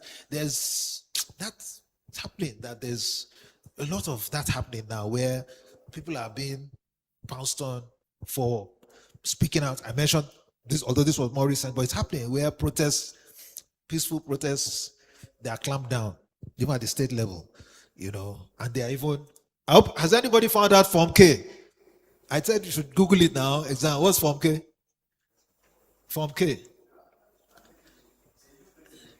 Yes, and it's there in this thing that police can use it to take you straight to prison and look for the evidence later. They are finding the evidence, so that's what they use to stop them. That the guy said it. I will bring out Form K for you. So we need to look at. So that is happening, and so that's part of why the reversals is happening. consolidation is happening in terms of the legal recognition, registration because of the good work, a lot of good work that EU has been supporting. This that many states are now trying to harmonize, do something in that direction. So something is happening in that direction. But with regards to sanctions, remedies, digital rights, there's challenge. Cross River, I alluded to it. I mean, you mentioned Agba, and there's been some other issues also. And you mentioned issue of harmonization is still a challenge. Yet they haven't got together. So don't look at it, but look at it for advocacy purpose. That let's push this thing, because ideally Cross River should be a state where things should be happening now, because I mean it has that ambience. But somehow or the other, it has not been like that. You know, as we know. I mean, treasonable felony for criticizing your governor. Doesn't come in. And then even after that, there has been some incidents as well. You know, so let's look at that carefully. And then the overall rank was there. But again, and this is a little question, we are doing the launch of the dashboard. It's going to be available for everybody to check online, the details, everything, because that's what we're going to use. You know, so everything is there, and you'll be able to use it. Share it to your authorities in your states that see you, see other states, you know, that's part of it, just to ginger everybody up. Again, the issue of, I think I alluded the issue while leading for that. I think there was more strict adherence to, okay, this is what is needed in the assessment. Okay, I think does anybody feel I haven't answered that question? Huh? So, yeah, I alluded to that. They were a bit too lenient early because they wanted to have a state. I said, no, so we had to re-emphasize it's not about that.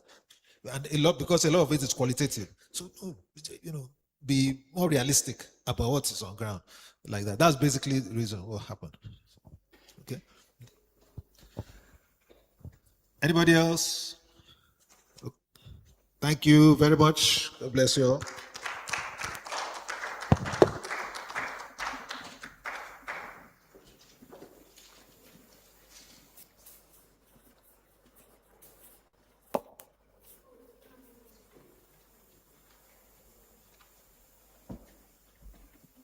Okay, thank you very much, sir. Thank you for your feedback and your questions.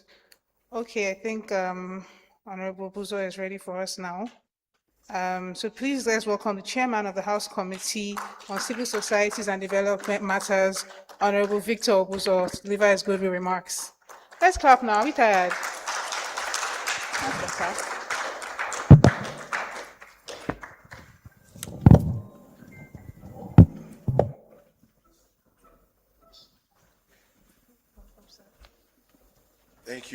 Thank you very much. You remember this song that they sing also on social media? That if you don't love me, love me, love me, there's somebody that loves me. If you don't clap for me, there's someone that will clap for me. I miss you guys, Global Rights. Before I do a formal speech, I just want to make some statements. You know, the Form K we're talking about, the Form K he raised and talked about, you know, in everything we do, you know, whether we're doing it non-for-profit or voluntarily, right? You know, we always have to think of the national interest in terms of national security and all that. There are people who have escaped and not found till today, just because there was a missing link, you know, to get the evidence right to put them away. They were guilty, but just a little time, a little more time would have provided that information that would have proven them guilty. And they were easily and quickly just let go because there was no means by law to hold them, at least for that little duration, since they were found that they were suspects, right? And I think that's basically the kind of scenarios where Form K applies. It's not to actually witch hunt anybody, you know. if somebody made that statement, it's just maybe they were joking, but the actual implication of the Form K is for strengthening the legal process, at least to ensure that thorough job is done. Sometimes maybe somebody that would have been even wrongly, convicted may have been, that extra time, may have given them evidence to clear him.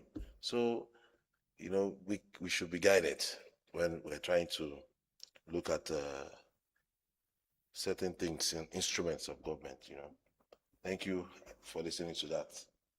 And also, I noticed that someone was talking about regressions. You are going forward, and then all of a sudden, but recall, what's your state, sir? Okay.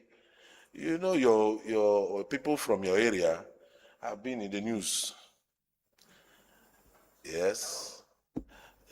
Currently too, So you see that this period, a lot of government, top government officials have been, criticized one way or the other. The digital space has been very, very active as regards all of this. And naturally, human beings, even animals, if you tend to aggress them, if you chase a snake into the corner, he sees no way to run away. You to turn and look for a way to escape.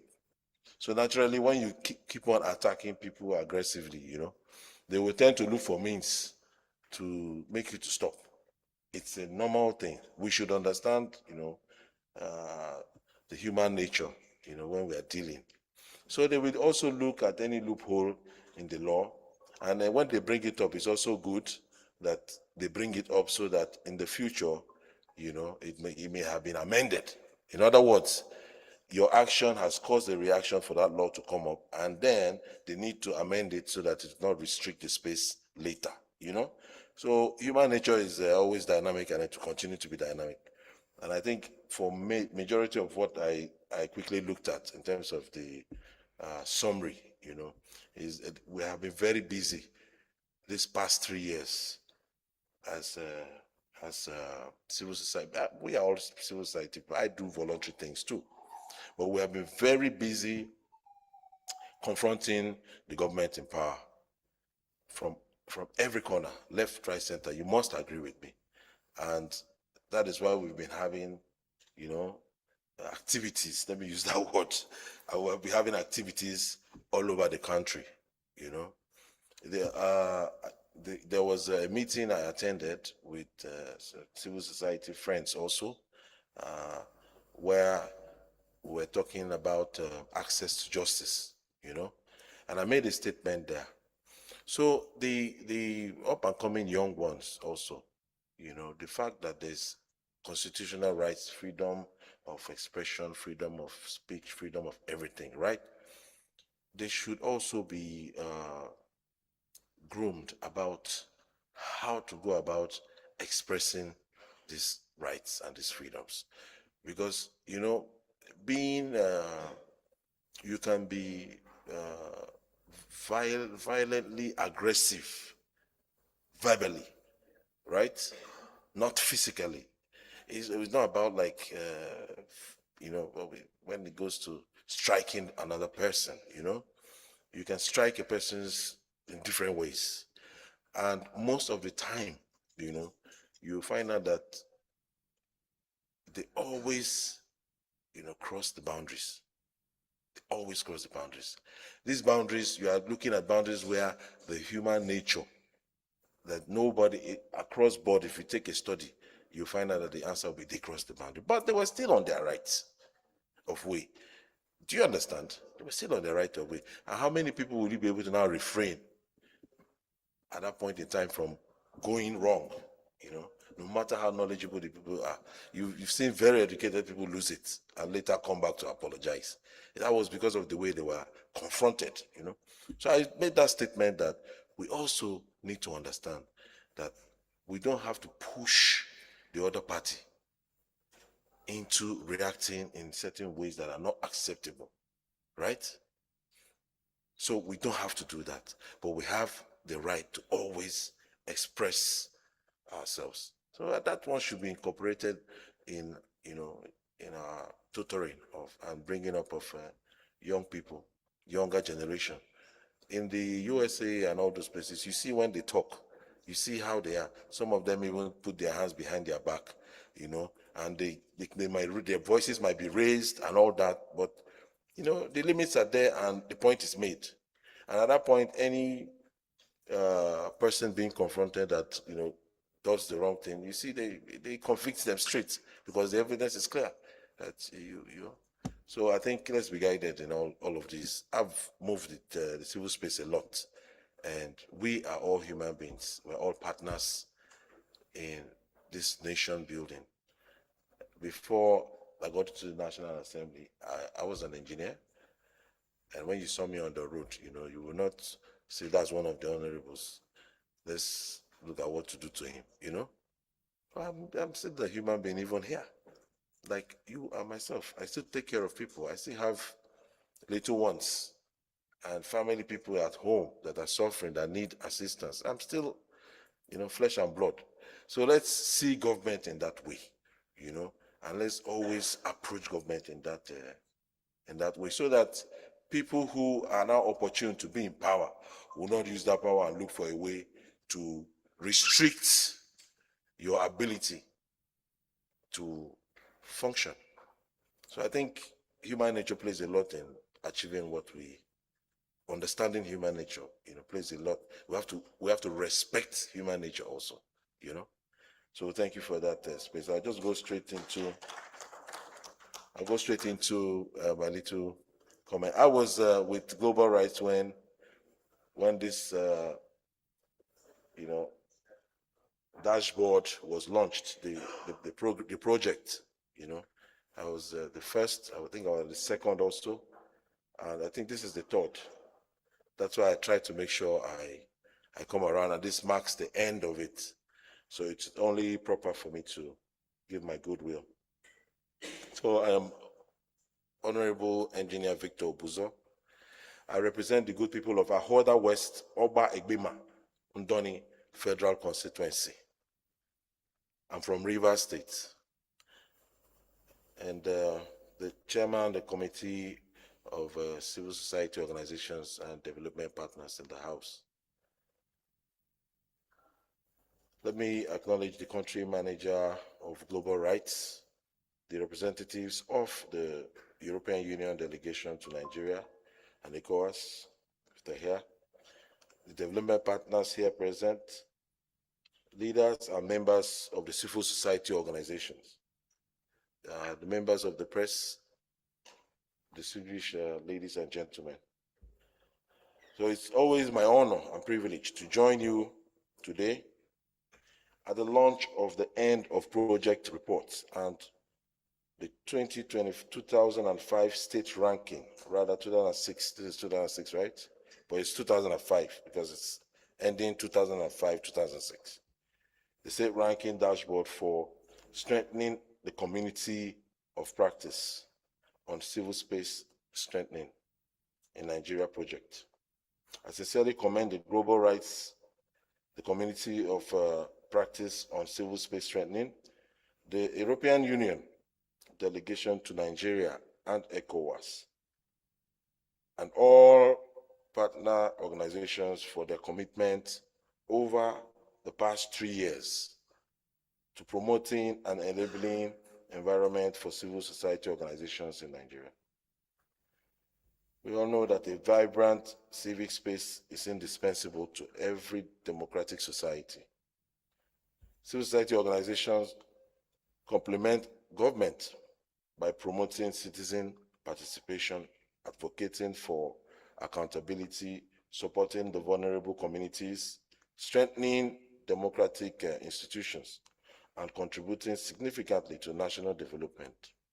We know that their work continues to enrich public policy and deepen democratic governance. The House Committee on Civil Society and Development Partners recognizes the immense value of collaboration between government institutions, development partners, and civil society organizations. Our committee remains committed to providing effective legislative oversight, promoting constructive engagement, encouraging transparency, and supporting policies and laws that foster a safe, inclusive, and accountable operating environment for legitimate civil society activities across Nigeria. The insights contained in the end of project report and the state ranking dashboard will undoubtedly provide valuable evidence for policymakers, legislators, state governments, development partners, and civil society actors. Evidence-based policymaking remains essential if we are to strengthen democratic institutions, improve governance, and expand civic participation throughout our country. As the chairman, House Committee on Civil Society and Development Partners, I reaffirm our readiness to continue to engage stakeholders in developing practical legislative solutions that encourage responsible civic engagement, strengthen institutional partnerships, and enhance public confidence in democracy and democratic governance. I congratulate Global Rights and all implementing partners on the successful completion of the important initiative.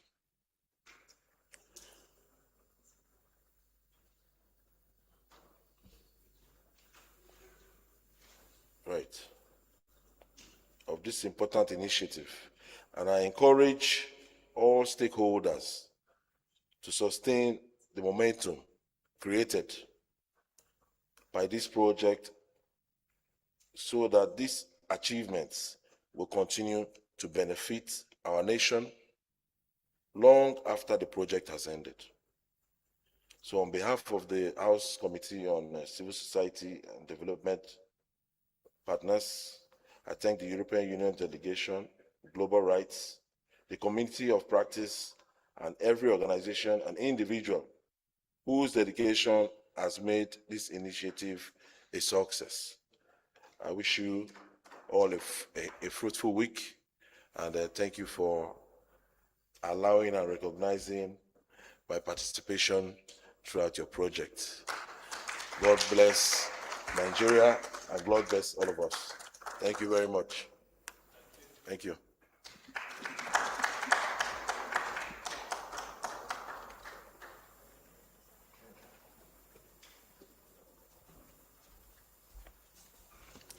Thank you very much, Honorable. Thank you for your long-standing partnership, and thank you for always answering when we call. We're hopeful that as the project is closing out today, we're not closing out our partnership, and you'll always be there when we call you too. So thank you very much, sir. Okay, so we are moving on to the presentations from the report. I don't have slides because I didn't want it to feel overly technical. So I just wanted to give a brief overview of what the project set out to achieve at the start and where we are now as that end line. So this is just a summary of the objectives, outcomes, and achievements of this project. So as a background, we understand the important role that CSOs play in Nigeria in promoting accountability, protecting human rights, and advancing democratic governance. And we also know that these organizations operate in very restrictive regulatory environments where we see multiple compliance requirements, inconsistent state-level regulations, as we've heard today, limited engagement with regulators, and uncertainty reading the applicable legal frameworks. So it was based on this that we decided to commission a baseline at the start of this project to ground our project in real data. And it was with support from the European Union that we implemented this 3-year project from February 2023 to July of 2026 across 7 states: Oyo, Ogun, Oshun, Anambra, Ebonyi, Cross River, Akwa Ibom, and the FCT. The aim of this project was to strengthen Nigeria's civic space by improving regulatory compliance, promoting constructive engagement between CSOs and government institutions, and creating an enabling environment in which civil society can thrive. I'll pause here. So I've been told I talk very fast. So if at any point I'm talking too fast, please bring it to my attention so I can slow down. I'm a very fast-paced person, so I tend to move quickly. So if at any point you lose me, please let me know, because this is very important. So the objectives were 5 interconnected outcomes. The first was to increase the capacity of CSOs to understand and comply with existing regulatory requirements. The second was to improve relationships between CSOs, legislators, regulatory institutions, through structured dialogue and engagement. The third was to promote greater harmonization of subnational regulatory frameworks governing civil society organizations. The fourth was to strengthen national advocacy around constitutional and policy reforms affecting civic space. And then the final was to improve access to reliable evidence and knowledge on the regulatory environment through state mapping and the CSO regulatory environment dashboard, which we've heard about today. Now, to achieve these objectives, we implemented several mutually enforcing interventions. The first thing we did was that we established a community of practice across all our project states to create sustainable platforms for collaboration and peer learning. We also delivered compliance trainings and technical supports to hundreds of civil society organizations. We convened regular multi-stakeholder dialogues involving CSOs, regulators, and legislators.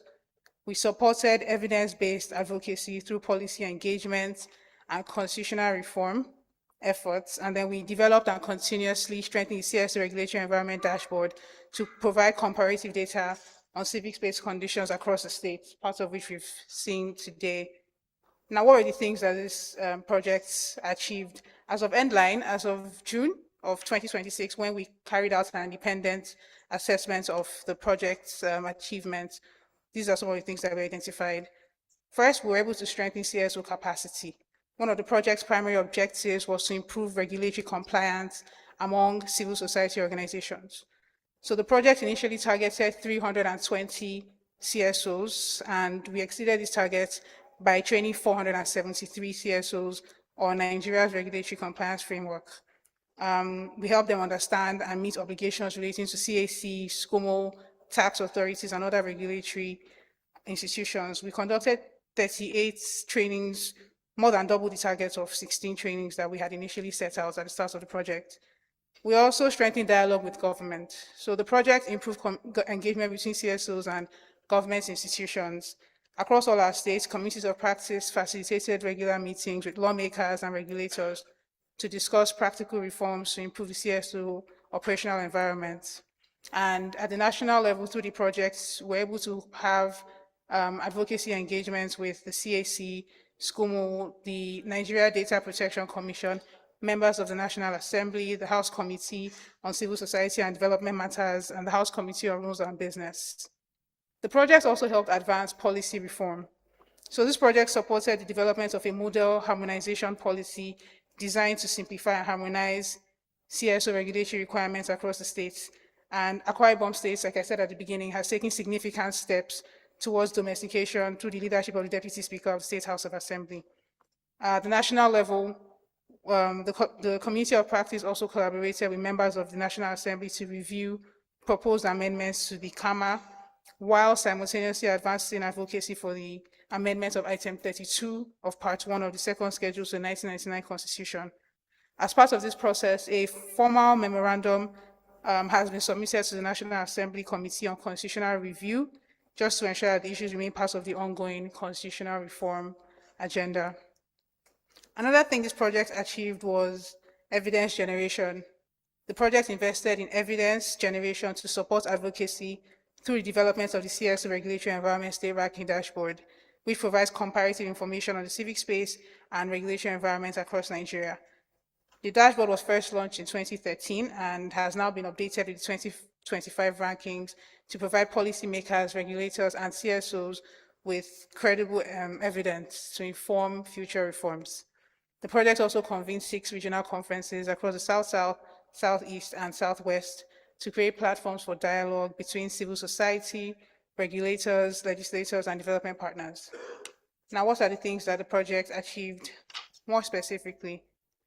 While these implementation achievements show what the project delivered, it's also important to understand what these interventions, whether these interventions actually made a difference.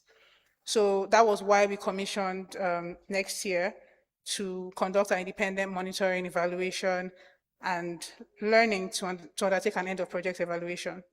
So these are some of the key findings from that assessment. First, under relevance, I think Mr. Kerr mentioned that in his opening earlier that 92% of the surveyed organizations reported that the project addressed their regulatory and operational challenges, while every respondent confirmed that the project's activities were relevant to their organizational needs. In terms of effectiveness, over 92% of the respondents participated in the regulatory compliance training, and nearly 87% rated their understanding of regulatory requirements as good or very good after the intervention. In terms of building communities of practice, all 7 target states successfully established active communities of practice to building together civil society organizations to share knowledge, coordinate advocacy, and engage collectively with government institutions. The project also contributed to meaningful and institutional change. More than 3/4 of respondents reported increased confidence in engaging regulators. Nearly 70% reported stronger collaboration with other civil society organizations. Almost 2/3 experienced improved organizational credibility, and over half reported reduced fear of regulatory sanctions. No respondents, thankfully, believed that the communities of practice would cease to exist after project closure, and nearly 70% expressed confidence that they would continue functioning beyond the life of the project. So these are some of the lessons that were learned. For future programming, there were 4 key lessons. One is that long-term engagement is essential for sustained policy reform. Second is that communities of practice provide an effective platform for collective action and peer learning. Third is that capacity building is most effective when it is accompanied by continuous mentorship and follow-up support. And finally, evidence, dialogue, and strategic partnerships are key to strengthening the civic space. Now, in terms of recommendations, these recommendations are a combination of recommendations from the stakeholders and beneficiaries that were engaged, as well as that of the independent consultants. So it's not necessarily an exhaustive list, meaning that when I'm done reading them, it's okay to also share any additional recommendations that you might have. So for global rights and future funders, these are some of the recommendations that were presented to us. The first is that we should establish dedicated state-level COP secretariats with modest but consistent operational budgets. The second is that we develop a CSO compliance support fund or matching grant scheme.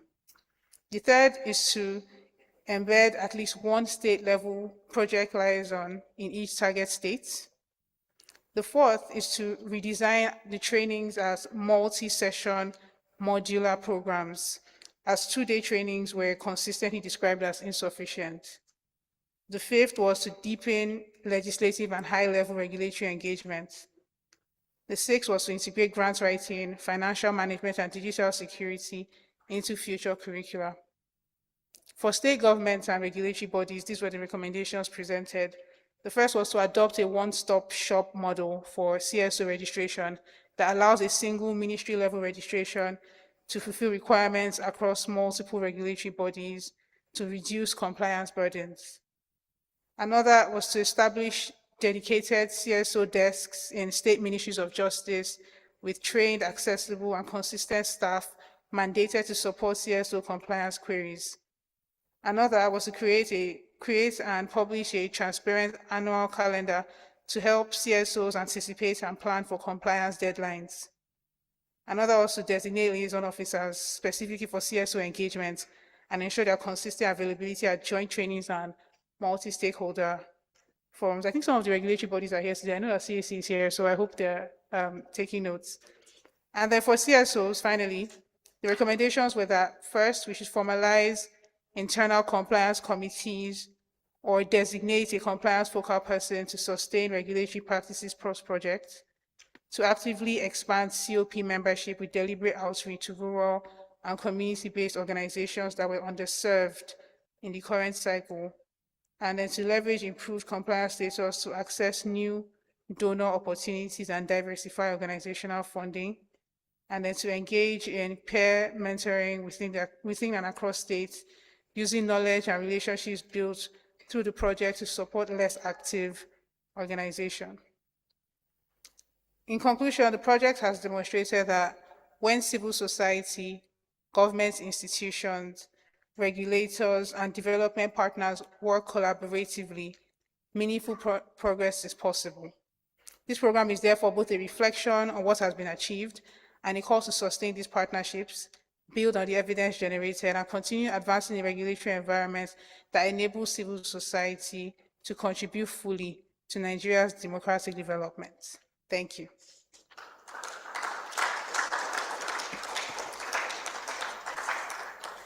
So I don't know if anybody has any additional comments or recommendations or feedback that they would like to share before we move along. Is there anyone? Okay.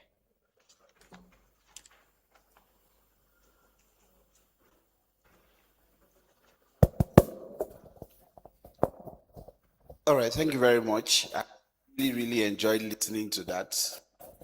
I'm sure you really controlled yourself because I don't think you were too fast. Only we want right, but you did well and you're the lane for the project. It's been very, very interesting. Okay, first of all, last event here in January,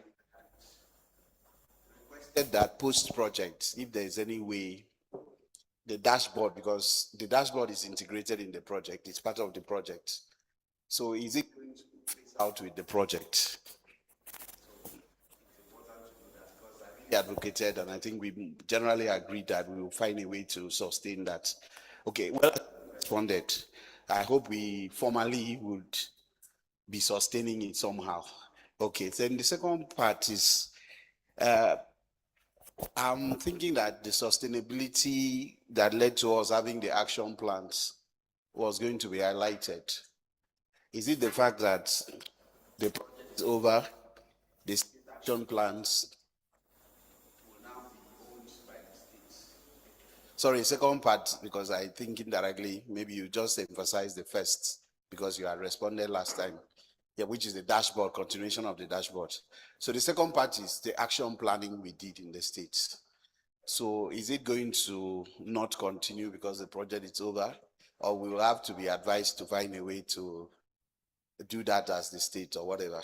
I just thought we can highlight that. Sorry. Good morning. That was a very good presentation. But I don't know if I can still make reference to Mr. Adebusoye. Oga Adebusoye. All right. I think there has always been recurrence of these challenges that we have whenever we are trying to gather information to process into the data for project management. By the time we are trying to select or trying to extract our information from our prospective respondents, there's every tendency that most of the times we don't get the right feedback that needed. And why at times most people who want to be politically correct or put their states or their interests out there that they're actually doing well. And when that same are subjected to most,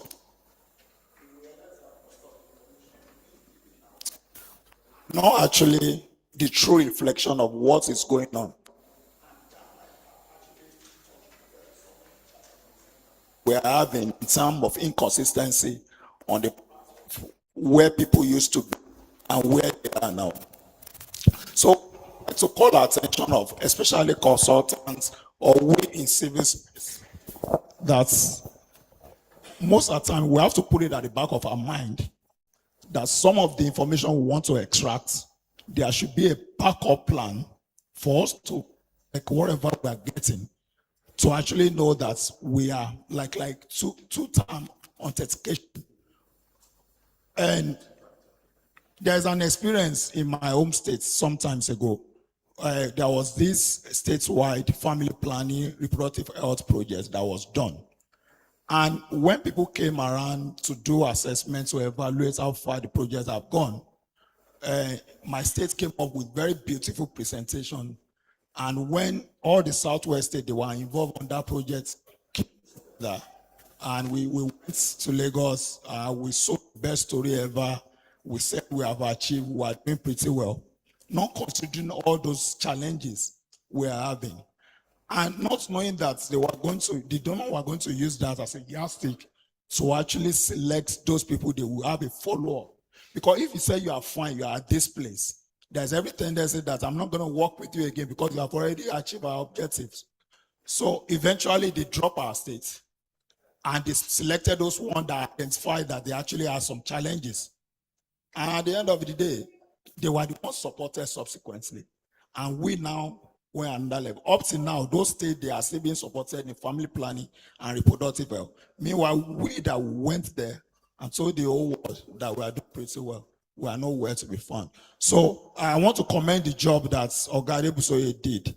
But I think we should be putting more effort in our civil society space to ensure that we are getting the right information so as to process, because our people, they are always ready to push things out there so that they will look good in the eyes of those people. At the end of the day, they are doing this damn good. Thank you very much.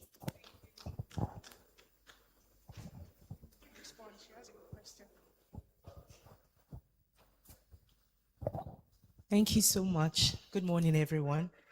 And my name is Sheyi Tete. I work with International IDEA, specifically on the EU CSO Strengthening Bridge project. I think I'd like to start by saying well done to Global Right and congratulations to everybody that worked on this project. Just a couple of questions. In terms of supporting CSO compliance, you mentioned that you exceeded your target by training at least 400 CSOs. So I would just like to know how you were able to identify the CSOs that were supported.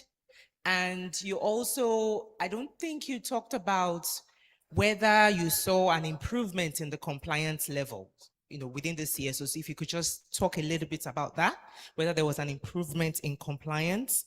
And also the dashboard. I mean, it's a great initiative, and I'm just wondering about sustainability.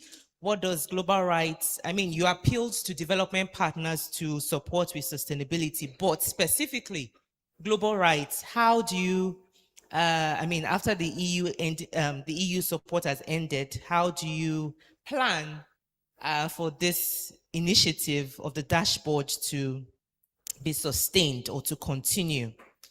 Then thirdly, the dialogue, you mentioned that you've been able to establish structured, regular dialogue sessions between government and civil society organizations at the state level. So I'm wondering, how will these dialogue sessions continue, after this project has ended? What's the plan for sustainability? Because those dialogue sessions need to continue to happen. Thank you.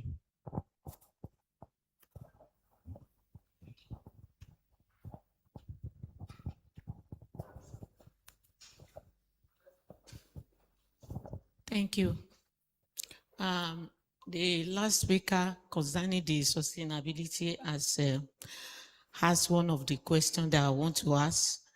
The second comment that I will want to make is on the issue of the improvement in the relationship between the government and the CSOs. I'm not happy that the Honorable has left, because I would have loved him to actually tell us in these last 3 years what the House Committee on civil society have actually been able to achieve for us as civil society. But all I was seeing in his remark was trying to rub our head that we should be good children. Even when your father is not being a father, you should be good children and not talk about him not being a good father, not doing what he's supposed to do as a father, not being responsible as a father. Rubbing our head and think that as civil society, we are working with humanity.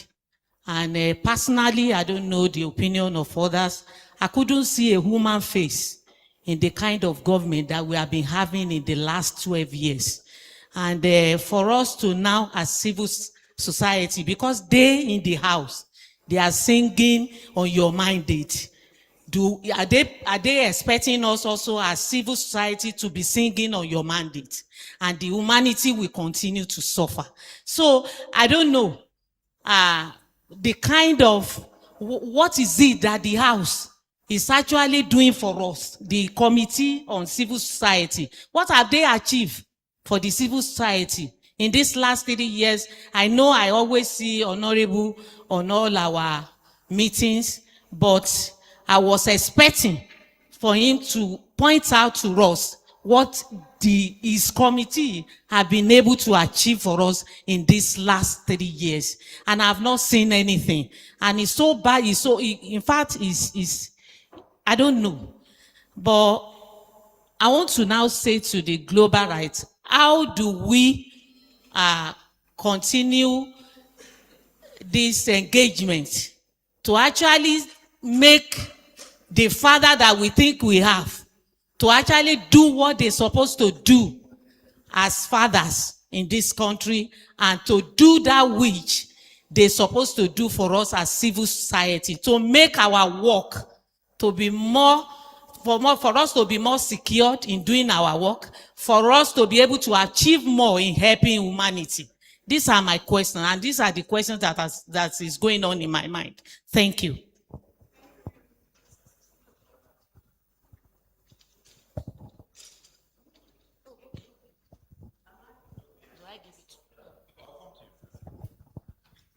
Okay, thanks for the opportunity and kudos to Global Rights. My own question or suggestion is, some of us are engaged at state level, at community level, but we still need to work more down to the grassroots. The Global Rights has done their part. What will it be the sustainability, like the other man said, deep down to the grassroots? Thank you.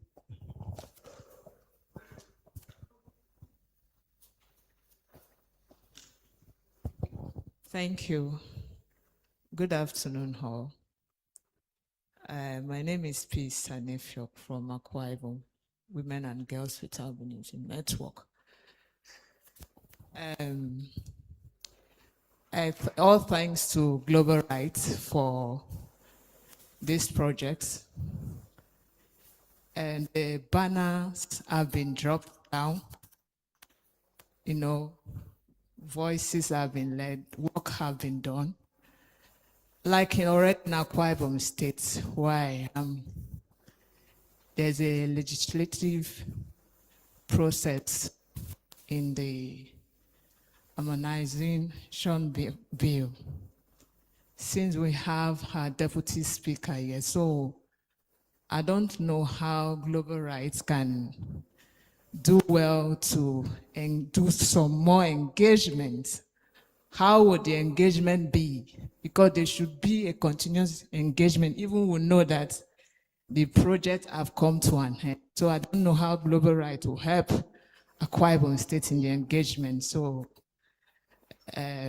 the project after today can still continue. Thank you very much, sir.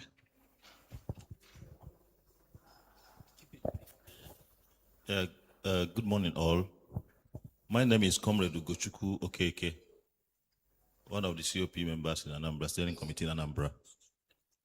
Mine is just to respond to the question being asked by International IDEA representative here concerning the sustainability of this program.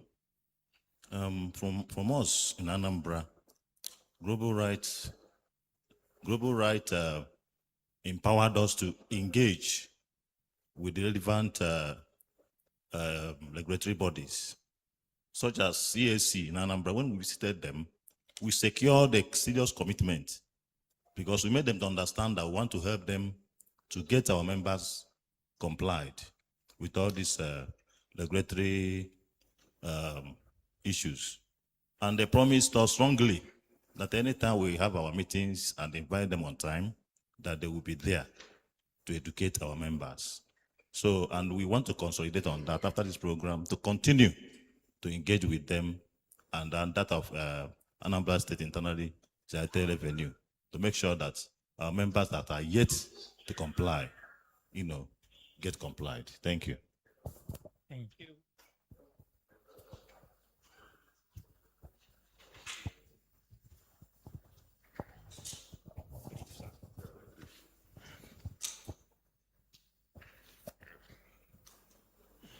Good morning. Good morning, everyone. My name is Ajaj Ima Oliver. I work for DH Foundation based in Ebonyi State. I'm grateful for this club project and thankful to Global Rights and the European Union that supported it. But this particular project is not a project that will just end this way, because there are a lot of promises that are still in the pipeline. Those promises that are still in the pipeline, if not well treated, make most civil society organizations more vulnerable as the project is ending. Why am I saying so? Under the project, there was a promise by state actors who were participating in our programs at regional level or the national level, especially the renamed Federal Inland Revenue. They have been renamed to, is it NLRC or so? They promised to make some waiver to civil society organizations, maybe that was not complying to their regulatory decision from some years that are having penalties. That Global Rights have now given us the update. I asked this question during our last event, maybe early this year or last year. There is something that is happening currently. I don't know how many civil society or business owners that have received a letter from not only CAC, the new Federal Inland, the new one. It might surprise you to know that they now go about, because they now understand, because of the engagement, the season CS give you some amount. There was one letter that I received that above $500 million. Imagine if you have a penalty that is $500 million as a non-profit organization. What was your profit then? What was your grant? So, and the worst part of it is that they are not consistent. In fact, as I'm sitting here, I asked someone from my office to go and collect another letter. They have sent about 4 letters, and those letters have different amounts. That is to say, they just sit and write anyhow, and people may fall victim. So I'm raising this thing because let us not just sign and say this project was a European Union project. It is a Nigerian project. We should own it and sustain it. And that is the only way, because the impact was so much. I gave a testimony last time how the project also helped me to even get some grants, because we were in an event like this where I never even knew that you have Ms. Kumu can be verified, to be frank. And our SCUMO grant, somebody that wants to give us grant, they said our SCUMO was not verified. Luckily for me, the EFCC people were with us at the Global Rights event. I raised the issue. He clicked and then saw this thing and updated it. And the people there, I told them to confirm again. They confirmed and they saw this thing was verified. So what am I saying? This project is a good one. I wish we have that power to ask the European Union to maybe sustain it, cover the more. We just covered 7 states. We still have other states. A lot of things are happening in terms of trying to close the space. So we need to do something to own it as a Nigerian project. Thank you very much. We can only take one more, unfortunately. Ladies Okay, good afternoon. It's still morning. Good morning, everyone. My name is Nsikak Peter Odofort. I'm a volunteer for the Global Rights Project in Cross River State. It's very interesting to know the findings of the presentation given by Mr. Ayo and the end of project report provided by Ms. Noya Sedi. So very quickly, just my thoughts. They could come off as questions, they could come off as suggestions, but these are some of my thoughts from what I have heard in the room. First of all, I want to start by answering one of the questions I had about how Global Rights went about building the capacity of over 400 CSOs. So the volunteers were the ground soldiers, were the ones very much responsible for putting together the list of CSOs in the state. And for a state like Cross River, it's important to state that Calabar has more CSOs recognized than other state, local governments. This is not to say that the other local governments do not have CSOs, but because of maybe the geography of the state, more presence or more recognition was given to Calabar. But be that as it may, it's most of the CSOs were incorporated. So the volunteers were the ones doing that. Secondly, I've heard people talk about how Global Rights can sustain this project. I've heard things like that. I think Global Rights on their part have done quite enough. Building the capacity of over 400 CSOs is a very good feat. And I think the onus is on us now to run with whatever they have given us. Thirdly, Akwa Ibom is a state I just got jealous of. By the way, I'm from Akwa Ibom, but I'm doing this very great work in Cross River State. And them leading on this charge, I would like to ask, how do other states key into what they have done?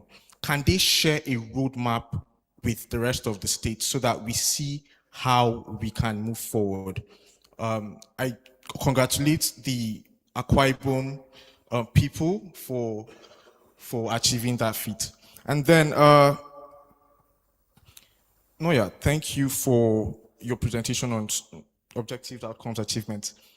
What challenges, I just want to know the challenges Global Rights face. I know you mentioned some challenges overall for the project, but I want to know what challenges Global Rights faced, in itself while executing this project in the last 3 years. It's important to know that so that it's going to inform future decisions. And then finally, very finally, the contention of whether to register or whether to recognize registered CSOs or not is something I find very, very disturbing.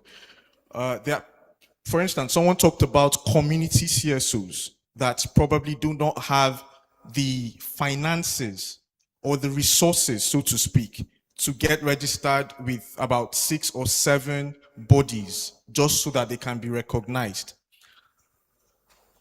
How do we marry that? I don't know if that makes any sense, but thank you. Thank you. No, we are not. So I'll come back to that.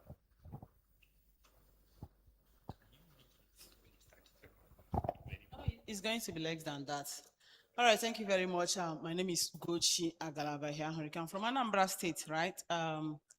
I wanted to ask a question based on the reports that was the ranking system that was also provided. However, moving beyond that, it just add to what Chief Oliver Ajia said, that and also Comrade Gochuku also said it, that the platform for sustainability is already there. It's just for us to galvanize it. In Anambra State, I will tell you for free that I went to pay our VAT, my organization. In fact, when I went there to pay the VAT, the chairman of the FIRS, now NIRS, the man was like, after narrating my story, how we did our calculation, our analysis, and we want to pay, he was like, do we still have such citizens in this country that willingly, without anybody giving them any notice, demand notice, and you came? I said, yes, it's because of our intervention, right? We're talking about regulations, regulatory, checkmating activities, and now I think the result should start from the awareness and the attitude. Our individual attitude, right, has done much in my state, Anambra State, that people now see us, even to the task program, they now see us as that mirror that others should follow. So I think it's one thing that we learned from Global Right, that we are now active, beyond active. We are on point when it comes to NIRS, only FIRS. We don't have any issues. We don't have any unpaid demand notice. And we are seen as that mirror that people should replicate. Thank you very much. Thank you. Last.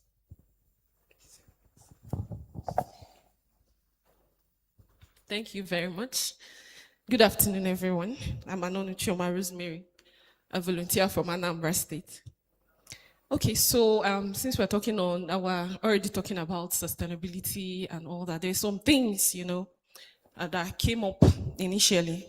There was, I think, one of the trainings or so, and then said there's going to be this waiver for FIRS. So I've been getting, in fact, the CSOs in the state, the Committee of Practice, they have been asking, because they told us to go back and do filing and all that. So I don't know, I've not heard anything about, that in a while. So at least let's get that update. Is it still on, or the CSOs, the Committee of Practice, they should forget about it because they are already, talking about it and asking about it? That's just the waiver from FIRS. We have done our filings, but the waiver is not, we have not seen the waiver yet. So I want to know, since the project is ending, do we still have hope? Is there still hope? Is it still in the pipeline and all that? Thank you. Thank you. Sorry. One, you can come. So, Faith wants to speak on behalf of the volunteers, the general volunteers of the project. Thank you very much, Mohammed. Good afternoon, everyone. My name is Faith Paulinus, and a program support volunteer for Global Right on this project. I want to specially thank Global Right on behalf of the volunteers for this opportunity. The learnings have been massive this past years. We've engaged, we've learned a lot around regulatory environment. I want to say, we don't see this as an end. Rather, we see it as a bend to ensure that we'll take the learnings, work with other organizations within the state, alongside the Community of Practice, to ensure that everything that has been done will be sustained hereafter. To Global Right, we say thank you very much, thank you very much. And even in the next phase of the project, we look forward to working with you again. Thank you very much. Thank you.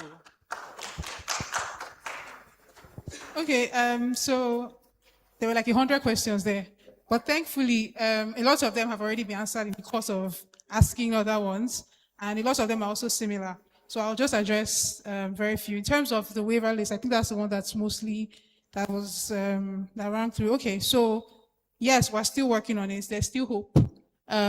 Because the stewardship of the NRS changed, there had to be like a reintroduction, and we had to sort of start the process again, like reinitiate the process. So you know how all of these things go. There's a lot of bottlenecks in terms of securing that visit with the person in charge. So with all of that, it has taken a little bit longer, but we are still working on it. So even after the project ends, it's not something that we're going to just stop after today. Okay, we're not pursuing again. Even as recently as I think 2 weeks ago, we still reinitiated that communication. So it's something we're consistently following up on, and hopefully we will have positive news to share very soon. So it's something we're consistently engaging on.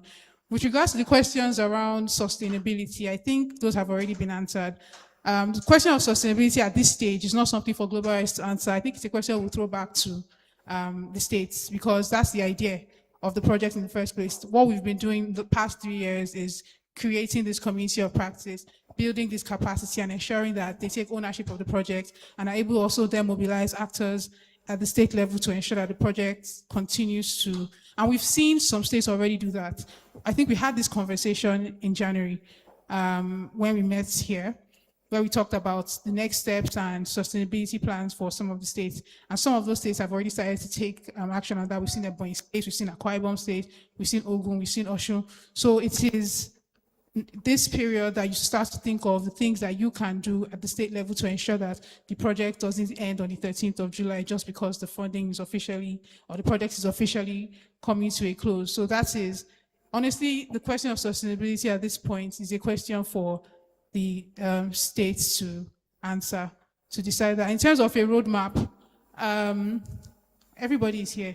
This is the roadmap that you need. You're all here. And we created platforms for peer learning, and this is the idea, and all the states are represented here. So if you need to have a conversation with anyone to find out how they were able to get certain things done, Ebonyi is here, Akwa Ibom is here, Cross River is here, Ogun is here, have those conversations while you're here and see what you can adapt, in your own state and what can work and what doesn't work. So in general, in a nutshell, I hope I've addressed majority of the concerns that were raised. Somebody asked about challenges that global rights faced. Okay, yes, I just talked about that. Yeah, I talked about it. So I said something we're still pursuing. Yeah, so it's still something that we're actively pursuing. And because of the change in leadership, we had to sort of reinitiate the process, but it's something we're actively, even as recently as 2 weeks ago, we started the conversation again. So it's something that we're still hoping to get over the line very soon. So I think, okay, challenges that global rights faced. Well, I mean, with projects like this that are multi-year and multi-sectoral, having everybody on board in terms of what's the word? Where everybody agrees to do something, everybody comes together. Just that coordination, really. That coordination sometimes can be a bit of a challenge. Sometimes just getting things across board, over the line, sometimes can also be, there's a lot of bottlenecks. A lot of times, some things are a lot harder than others. So, but I think the states have been incredibly instrumental in ensuring that some of those things, and that's why we decided to work with the states, because they have an understanding of the context, they have an understanding of the terrain. So it's always easier to leverage that relationship, that collaboration, that partnership, and work with them to discover the best strategy to, when there's so many stakeholders involved, sometimes coordination is a challenge, collaboration is a challenge, getting everybody on board can be a bit of an issue. And issues regarding, anything regarding bills, laws, policies, amendment. Look at what we're trying to do now with, the item 32. It's a long process. We're talking about a whole constitutional amendment process. That is something that we started at the start of the project, and we're still on that now. So anything that requires that level of policy or change in statutes, change in law, the constitution itself, is definitely something that requires sustained and continuous engagement and efforts and follow-up as well. So those are things that are, of course, challenging for us, but altogether, working with the partners and working with the states has been very helpful in ensuring that those challenges are eased off a little bit. So I hope I've answered the 1,001 questions that were that were thrown to me. Okay. All right, so we are now coming to the final, we're winding down, we're coming to the final part of the afternoon where we will launch our report and our state ranking dashboard. So the first thing we will start with is the ranking dashboard, which we will project here. So this is the barcode. So please feel free to scan the barcode or go to this site right now, and then you will see the 2025 dashboard ranked on the site. So that will give you the state rankings for every state in Nigeria. This barcode and this link, you can go there and see the 2025 dashboard that is now live. So while we do that, let us brace ourselves for the launch of the report.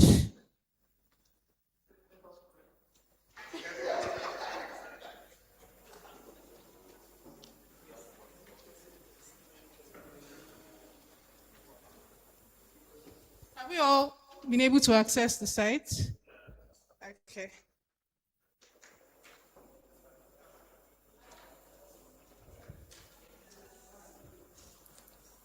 let's say something. Okay, so we are now launching the end of project report that was put together by Next Year. It's an independent report, so everybody's going to get a copy of it, so don't worry. Okay, so to officially launch the report, please, I would like to call on Right Honorable Kufri Abasi Edidem, Deputy Speaker of Akwa Ibom State House of Assembly, to officially launch the 2025 report. Please come up to the stage, sir.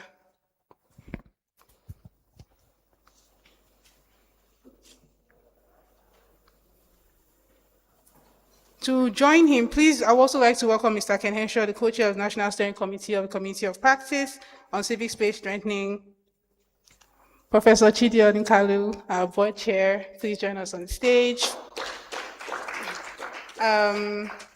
Also, the chairpersons of the steering committees present here, Mr. Tija Bolton, Dr. Kelechi Okezie, Mr. Akintayo Akinpelu, Ms. Bisayo Obishakin, Ms. Rachel Johanna, Ms. Christiana Omidiji, please come up on the stage.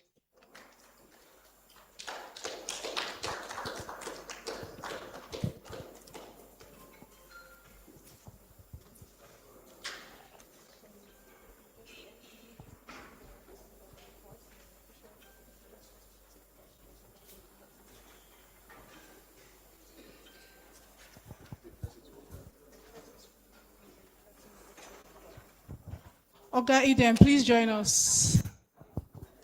Can you hear us? Oga Eden, please join us on the stage.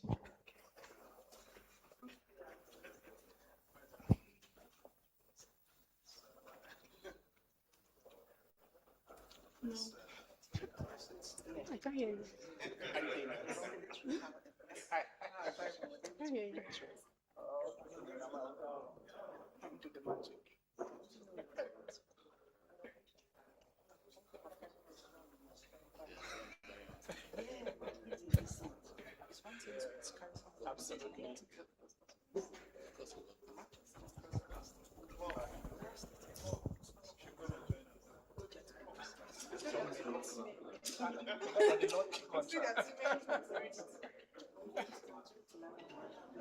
What do you expect me to say when the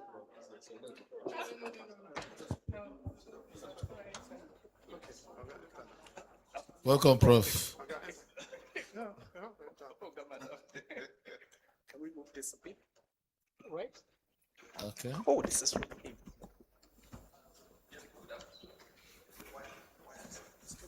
There's cabling there. No, there's cabling.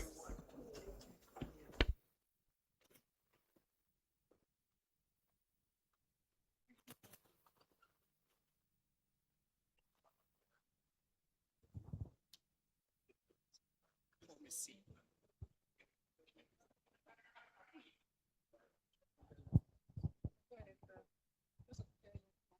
Where's the report? It's there. All right, thank you so much.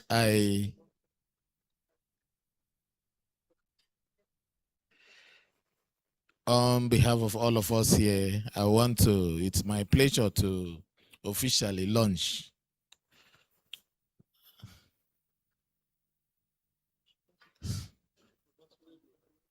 okay. All right. Hallelujah.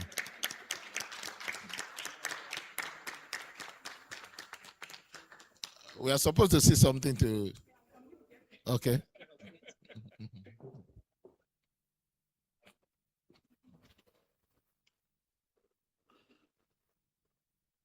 Let me. Okay. All right.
Wait behind. Can other members of the steering committee please join up on the stage?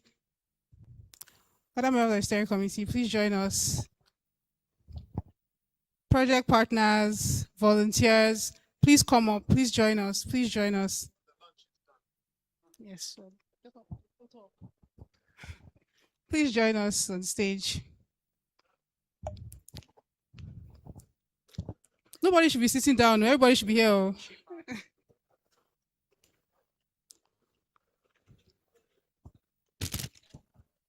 Mr. Ayo, Mr. Chima, please join us. Please join us.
Thank you all so much.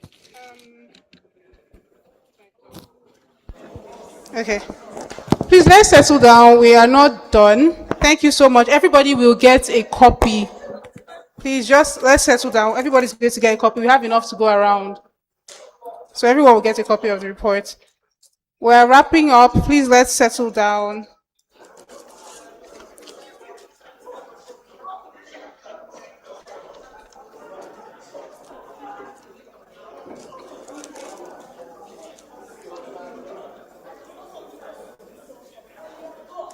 Mohammed.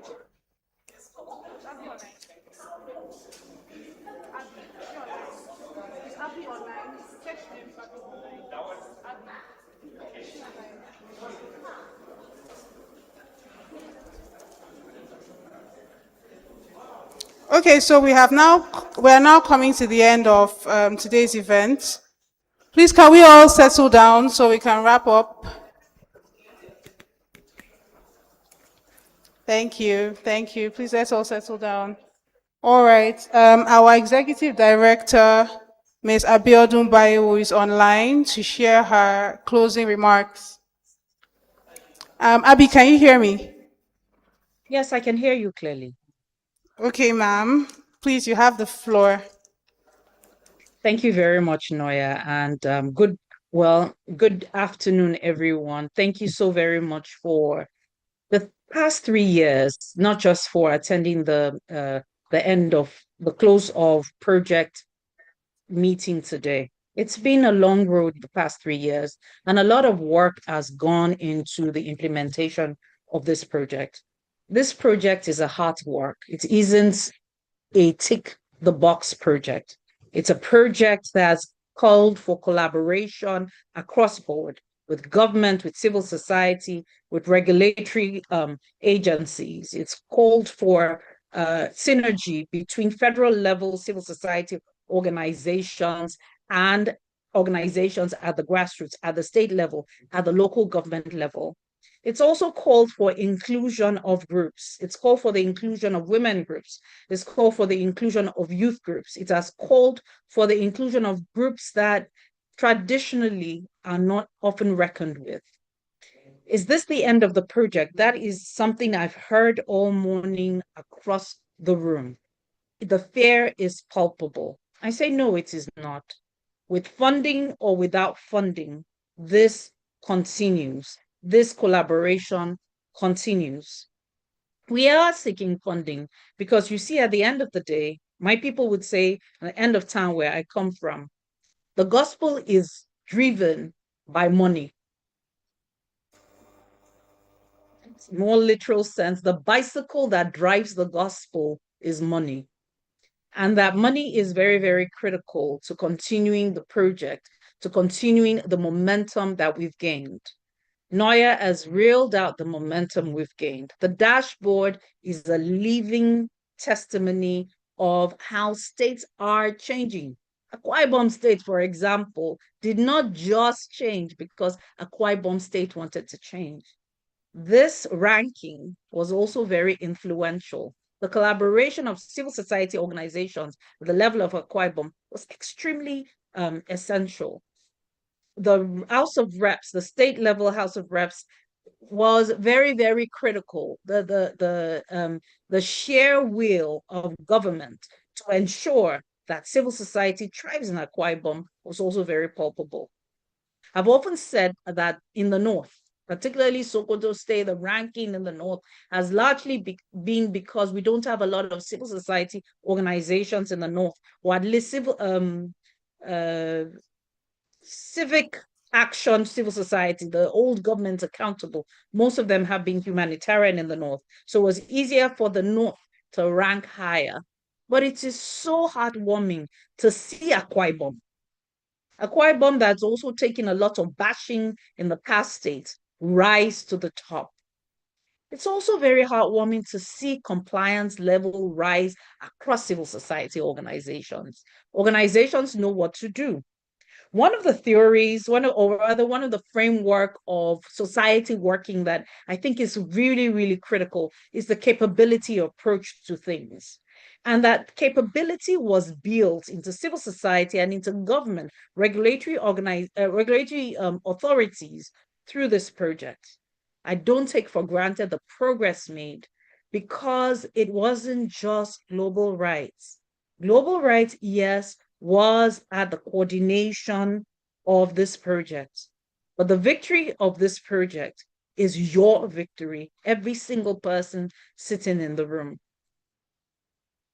The regulatory authorities, the chairs of the community of practice across every state, the federal level chairs, my very good friend, Mr. Ken Enshaw, and my big sister, Miss Abiola Akinyode, have led us into depths that we didn't think were possible a few years ago, 5 years ago, that could be achieved in Nigeria. I often say that a lot of our work, a lot of the work we do as civil society is best imagined or best accounted for if they did not exist. If the ranking dashboard wasn't there, if the community of practice wasn't there, we will not have the level of sanity that we have across the states in Nigeria today. Civicus has ranked us repressed for several years. As a matter of fact, for 7 consecutive years, Nigeria has been ranked repressed by Civicus. We would have totally been ranked obstructed if you were not doing your jobs. Now, when I say you, I don't mean just civil society organizations. I mean the regulatory authorities that are also trying to improve. My special shout out to FIRS because we will be coming after you. We will be knocking on your door and we will continue this engagement. I'm particularly enamored by CAC and its transformation in the past 3 years of being more collaborative. SCOMO is another entity that I have seen a change in. And it makes me sleep better at night because I realize the little part that Global Right plays, the big part that the community of practice plays in all of this is what makes Nigeria work. For every single one of us in the room today or online, and I greet my online fellows, we'll be talking online, but you people in the room have totally ignored us for the past 3 hours, is that we love Nigeria deeply. And we care for the progress of Nigeria. Let's make no mistakes. Yes, they're the Agbado and the Akara people that also just think that, we're standing on mandates. But there is a real palpable group of people who love Nigeria, and they are the majority. The power of the majority, the power of our cohesion as civil society, the power of our collaboration as civil society and government to build a better Nigeria is what has sustained Nigeria and is sustaining us as a people. There will be a Nigeria tomorrow because there is a you that is working hard for Nigeria. There will be a continuation of this project organically, even in the space in which we await funding, and we're really hoping that the European Union will again step to the plate, realizing that change takes time and that they will support this. And we've sent in our bid to them to support this, and I hope that they can hear us. There's a gentleman in the room I would particularly like to thank, because you see, without him, this wouldn't have started at all. And he's very quiet and very humble about it. Ogaidem, I see you. I thank you. I thank you for my heart, because I see what you are doing in Nigeria. It wasn't just global rights. There's men like you who also see the vision of how civil society can be run in Nigeria. Now, let me say, and because I'm a very frank person, I'm also mentored by an extremely principled and frank man, Professor Chidi Odinkalu, that I will speak the truth. That not everyone that we have worked with has particularly been on the side of civil society. I want to thank Mrs. Obishakin for the comments that she made about rubbing our heads and thinking that this is the way to go. I thank Honorable Obuzo, but then I remind you that Nigeria was built on the back, the sweat, the blood, and the hope that is sold by civil society, the hard work, the sleepless nights, when government fails to pick up the slack, that the demand for accountability is not effrontery, but it is what makes society better, that criticism is not rudeness, but it is what will build holistic thinking around how a society should work, how to end corruption. It is because we're not able to criticize effectively that corruption thrives in our nation and at every level. Let us make no mistake, civil society will continue to extend the olive branch, but that bridge must be built by both government and civil society. If civil society works effectively in Nigeria, we all benefit, even those in government. And I remind those in government, you will come to our side soon. You will join civil society once you're out of government. Whether you're out of government because you were not elected back, or you're out of government because you were a government official who eventually retires, you come to this side because you're also a citizen, and that in this context, we must all survive. Our children must thrive. We must hand over the country to those who come after us. And that is why our collaboration remains so important. I think about the work that people like Ms. Obishakin is doing in Osun State, Mr. Adedeji is doing in Kogi State.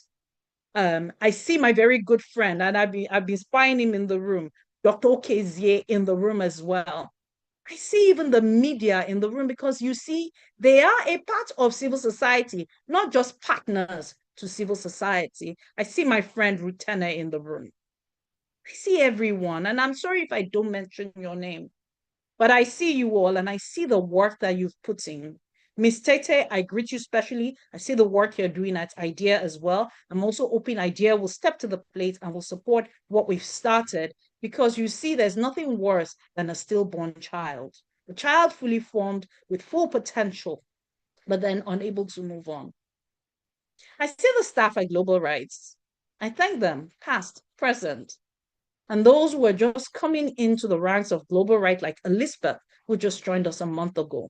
I see her passion. I see the way in which she engages on the issues on which we work. They are the future. People like Noya, who came in blazing fire, but as you have seen, you have continued to build herself, build her capacity, remain passionate about the issue. Our country manager, Bumi Aweda, in rain, in sun, day and night, is on the clock.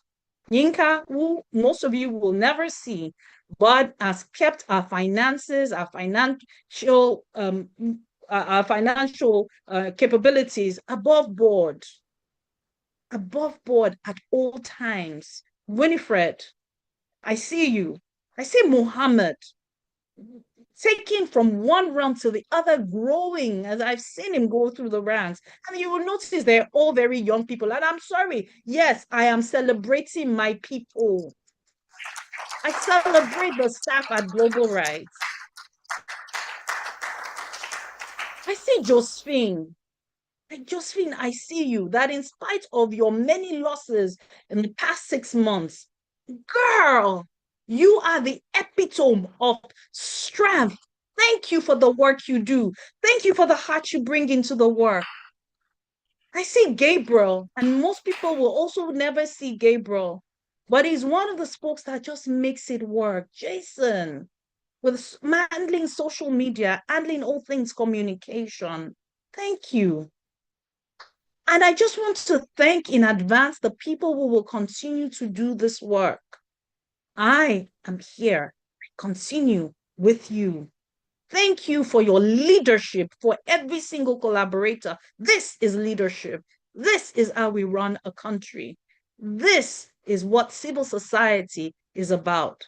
We started pre-colonially, and if you watch the video as we were starting, but then there is a future to be had for Nigeria, and civil society plays a large part. I'm going to end because I've spoken longer than I want to, but it's the passion and the joy that fills me about how successful this project will continue to be. Thank you. Thank you, even if I didn't mention your name. Please forgive me.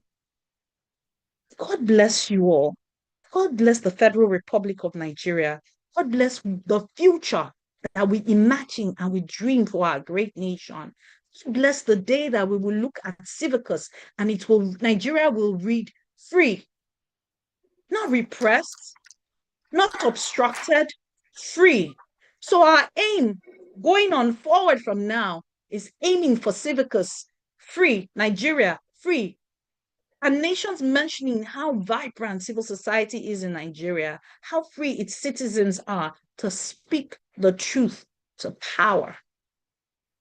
Thank you as you hold on for the future, for our children, for your children, and those who come after them. God bless you, and God bless the Federal Republic of Nigeria. Thank you.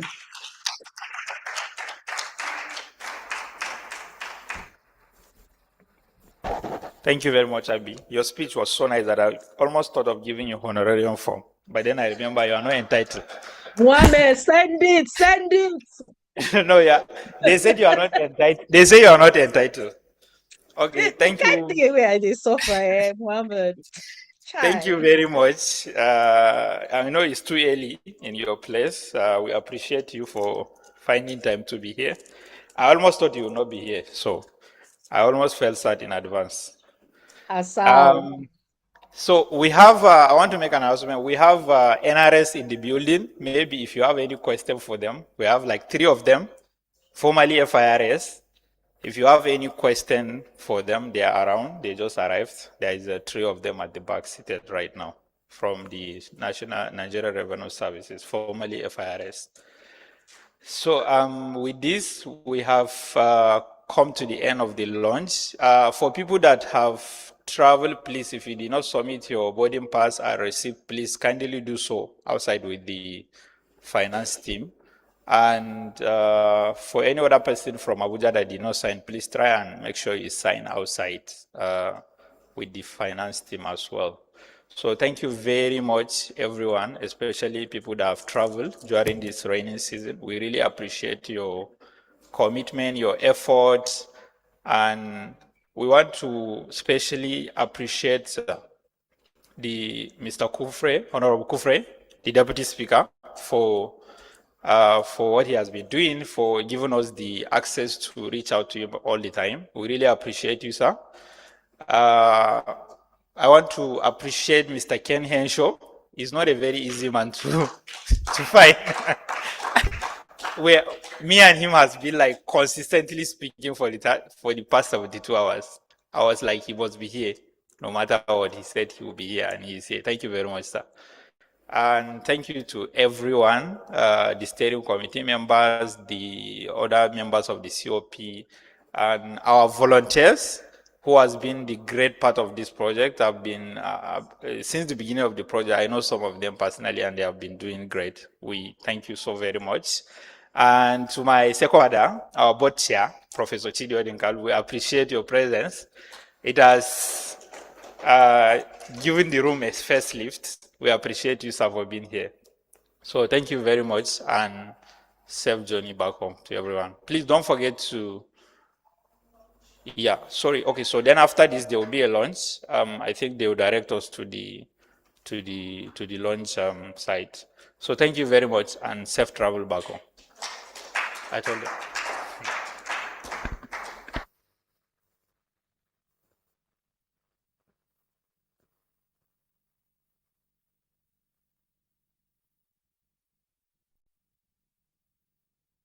Works and to levy. Now the water was going to be piped up for the white people who were ruling the place, okay? But the people who were going to pay for it were the locals who were going to be taxed. Now the Eleko said, look, Eshigbaye Eleko said, look, this is not what it should be done. What should be done? If you want water to be piped for you, you pay for it. Not asking my people to pay for it. That is exactly what led to the Lagos water riots. They instituted several draconian laws, including the Public Order Ordinance, which forbade public gatherings and required police permits to be obtained for any gathering of more than 5 people. In spite of this, Nigerians still kept their dreams of an orderly society alive. Despite the regulation against public gatherings, Nigeria's civil society still organized several prolific movements during the pre-independence years. Many of these movements began as demands for better welfare for government employees. A foremost example was the Lagos strike of 1897, which was described as the first major protest of the colonial period in African history. The movement involved 3,000 workers in the Public Works Department who were demanding better pay from the colonial government.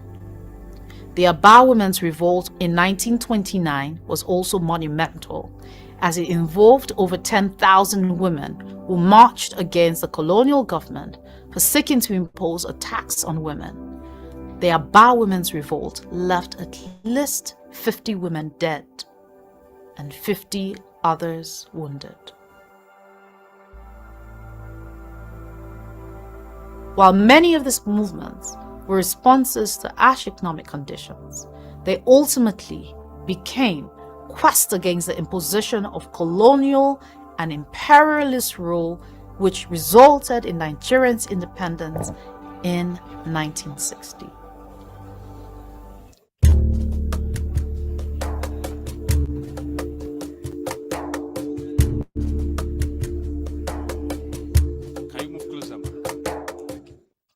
The years following Nigeria's independence saw a rise in civic movements across the country.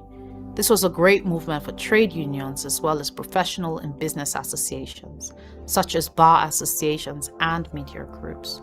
Through different forums, These groups demanded good governance and adequate public services, including health, education, jobs, and improved governance. Communities and regional associations also continue to feature greatly in the nation's civic space, supplementing governance. The work civil society groups have done in Nigeria in educating citizens to be active citizens, to be productive citizens, be it the things that have been done with grassroots cooperative training, skill acquisition, and all of that, is something that we can take up and incorporate even in our traditional training models to help bring out young men and women who are self-sufficient, who don't need to look for employment. But government is not tapping into those resources as they should. The civic space had these active, progressive associations that were engaging against government to try to develop a progressive agenda for the country. The so-called rising sun of Biafra is set forever. It will be a great disservice for anyone to continue to use the word Biafra to refer to any part of the East Central state of Nigeria. The Civil War ended as the 70s began. And as with other parts of the world, the Nigerian civil society became more formal and professional. For the first phase of what I'll consider civic engagement in Nigeria, the people use progressive associations. First of all, there were the formal student associations, the student unions of different universities, as well as the National Union of Nigerian Students, which was subsequently banned by the military.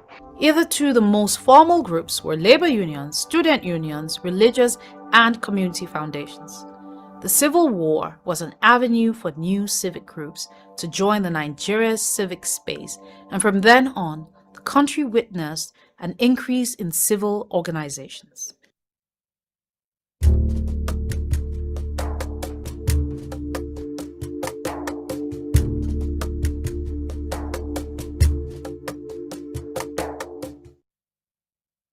As a result of the growth in various civic-led movements, Nigerians enjoyed a brief intermission from military rule between 1979 and 1983.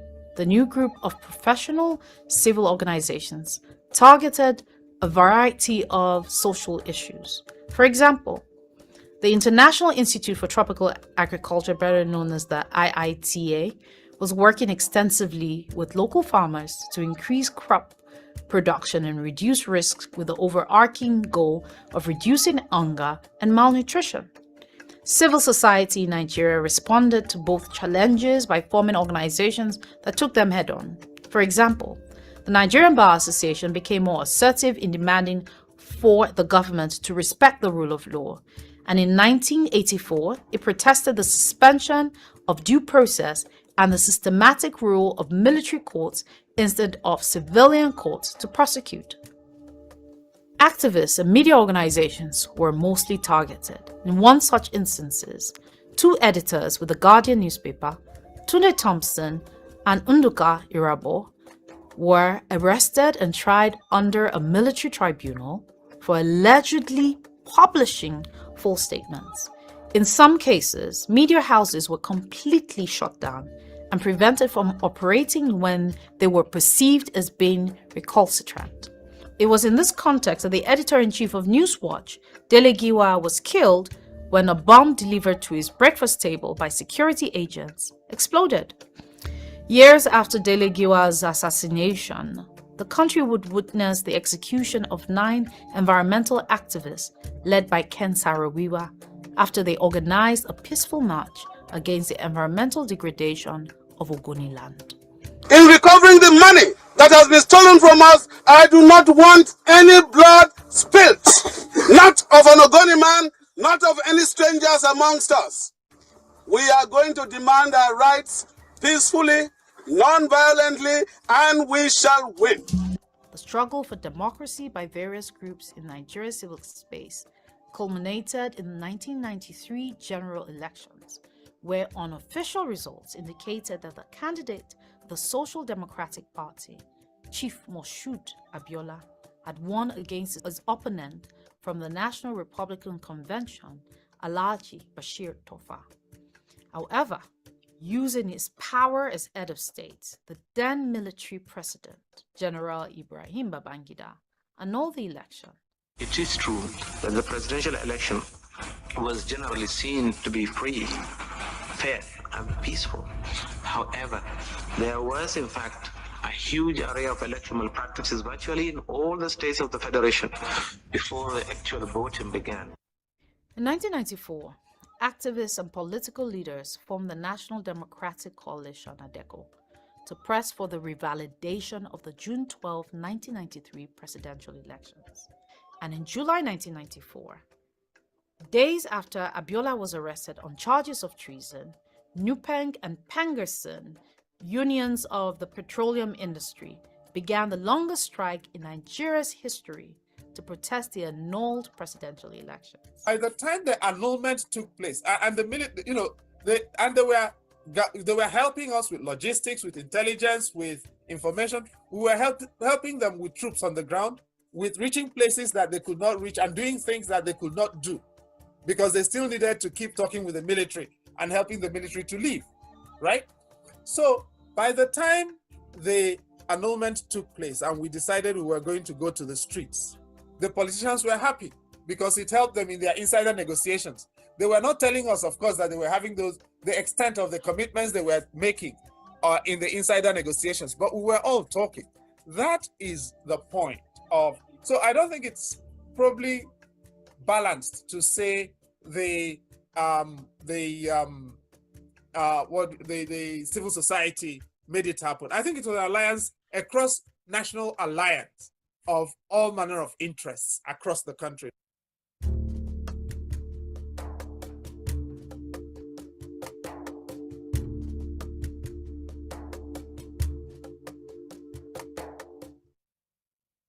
The return of a democratic system was a hard-fought battle that Nigerian civil society has been instrumental in winning. The victory ushered in a new era in the civic space where Nigerians could freely organize and advocate on policy issues. Corruption was one of the first issues to receive civil society's attention after the new elected democratic government was sworn in. The government worked to establish agencies to investigate corruption and fraudulent activities, while Nigeria's civil society organized outreaches to educate the Nigerian public on the importance of these agencies. Given the nation's long history of poor leadership, Nigeria's civil society organization has also heavily invested in promoting good governance since 1999. Various organizations are working to strengthen democratic governance as well as citizens' participation in governance across the country. A recent example of this is the campaign led by Yaga Africa, which sought to increase the participation of young Nigerians in politics and governance by amending the age criteria required to contest elections. The Not Too Young to Run bill was signed into law in 2018 by the president, marking an important victory not just for young people in civil society, for the entire Nigerian population.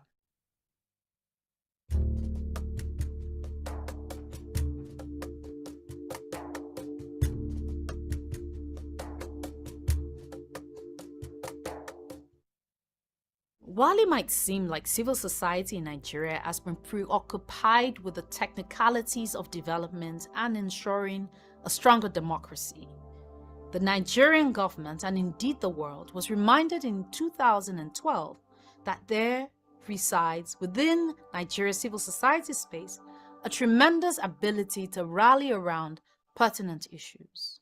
This reminder came as a concerted effort against President Goodluck Jonathan's administration after it announced plans to remove fuel subsidy. The movement against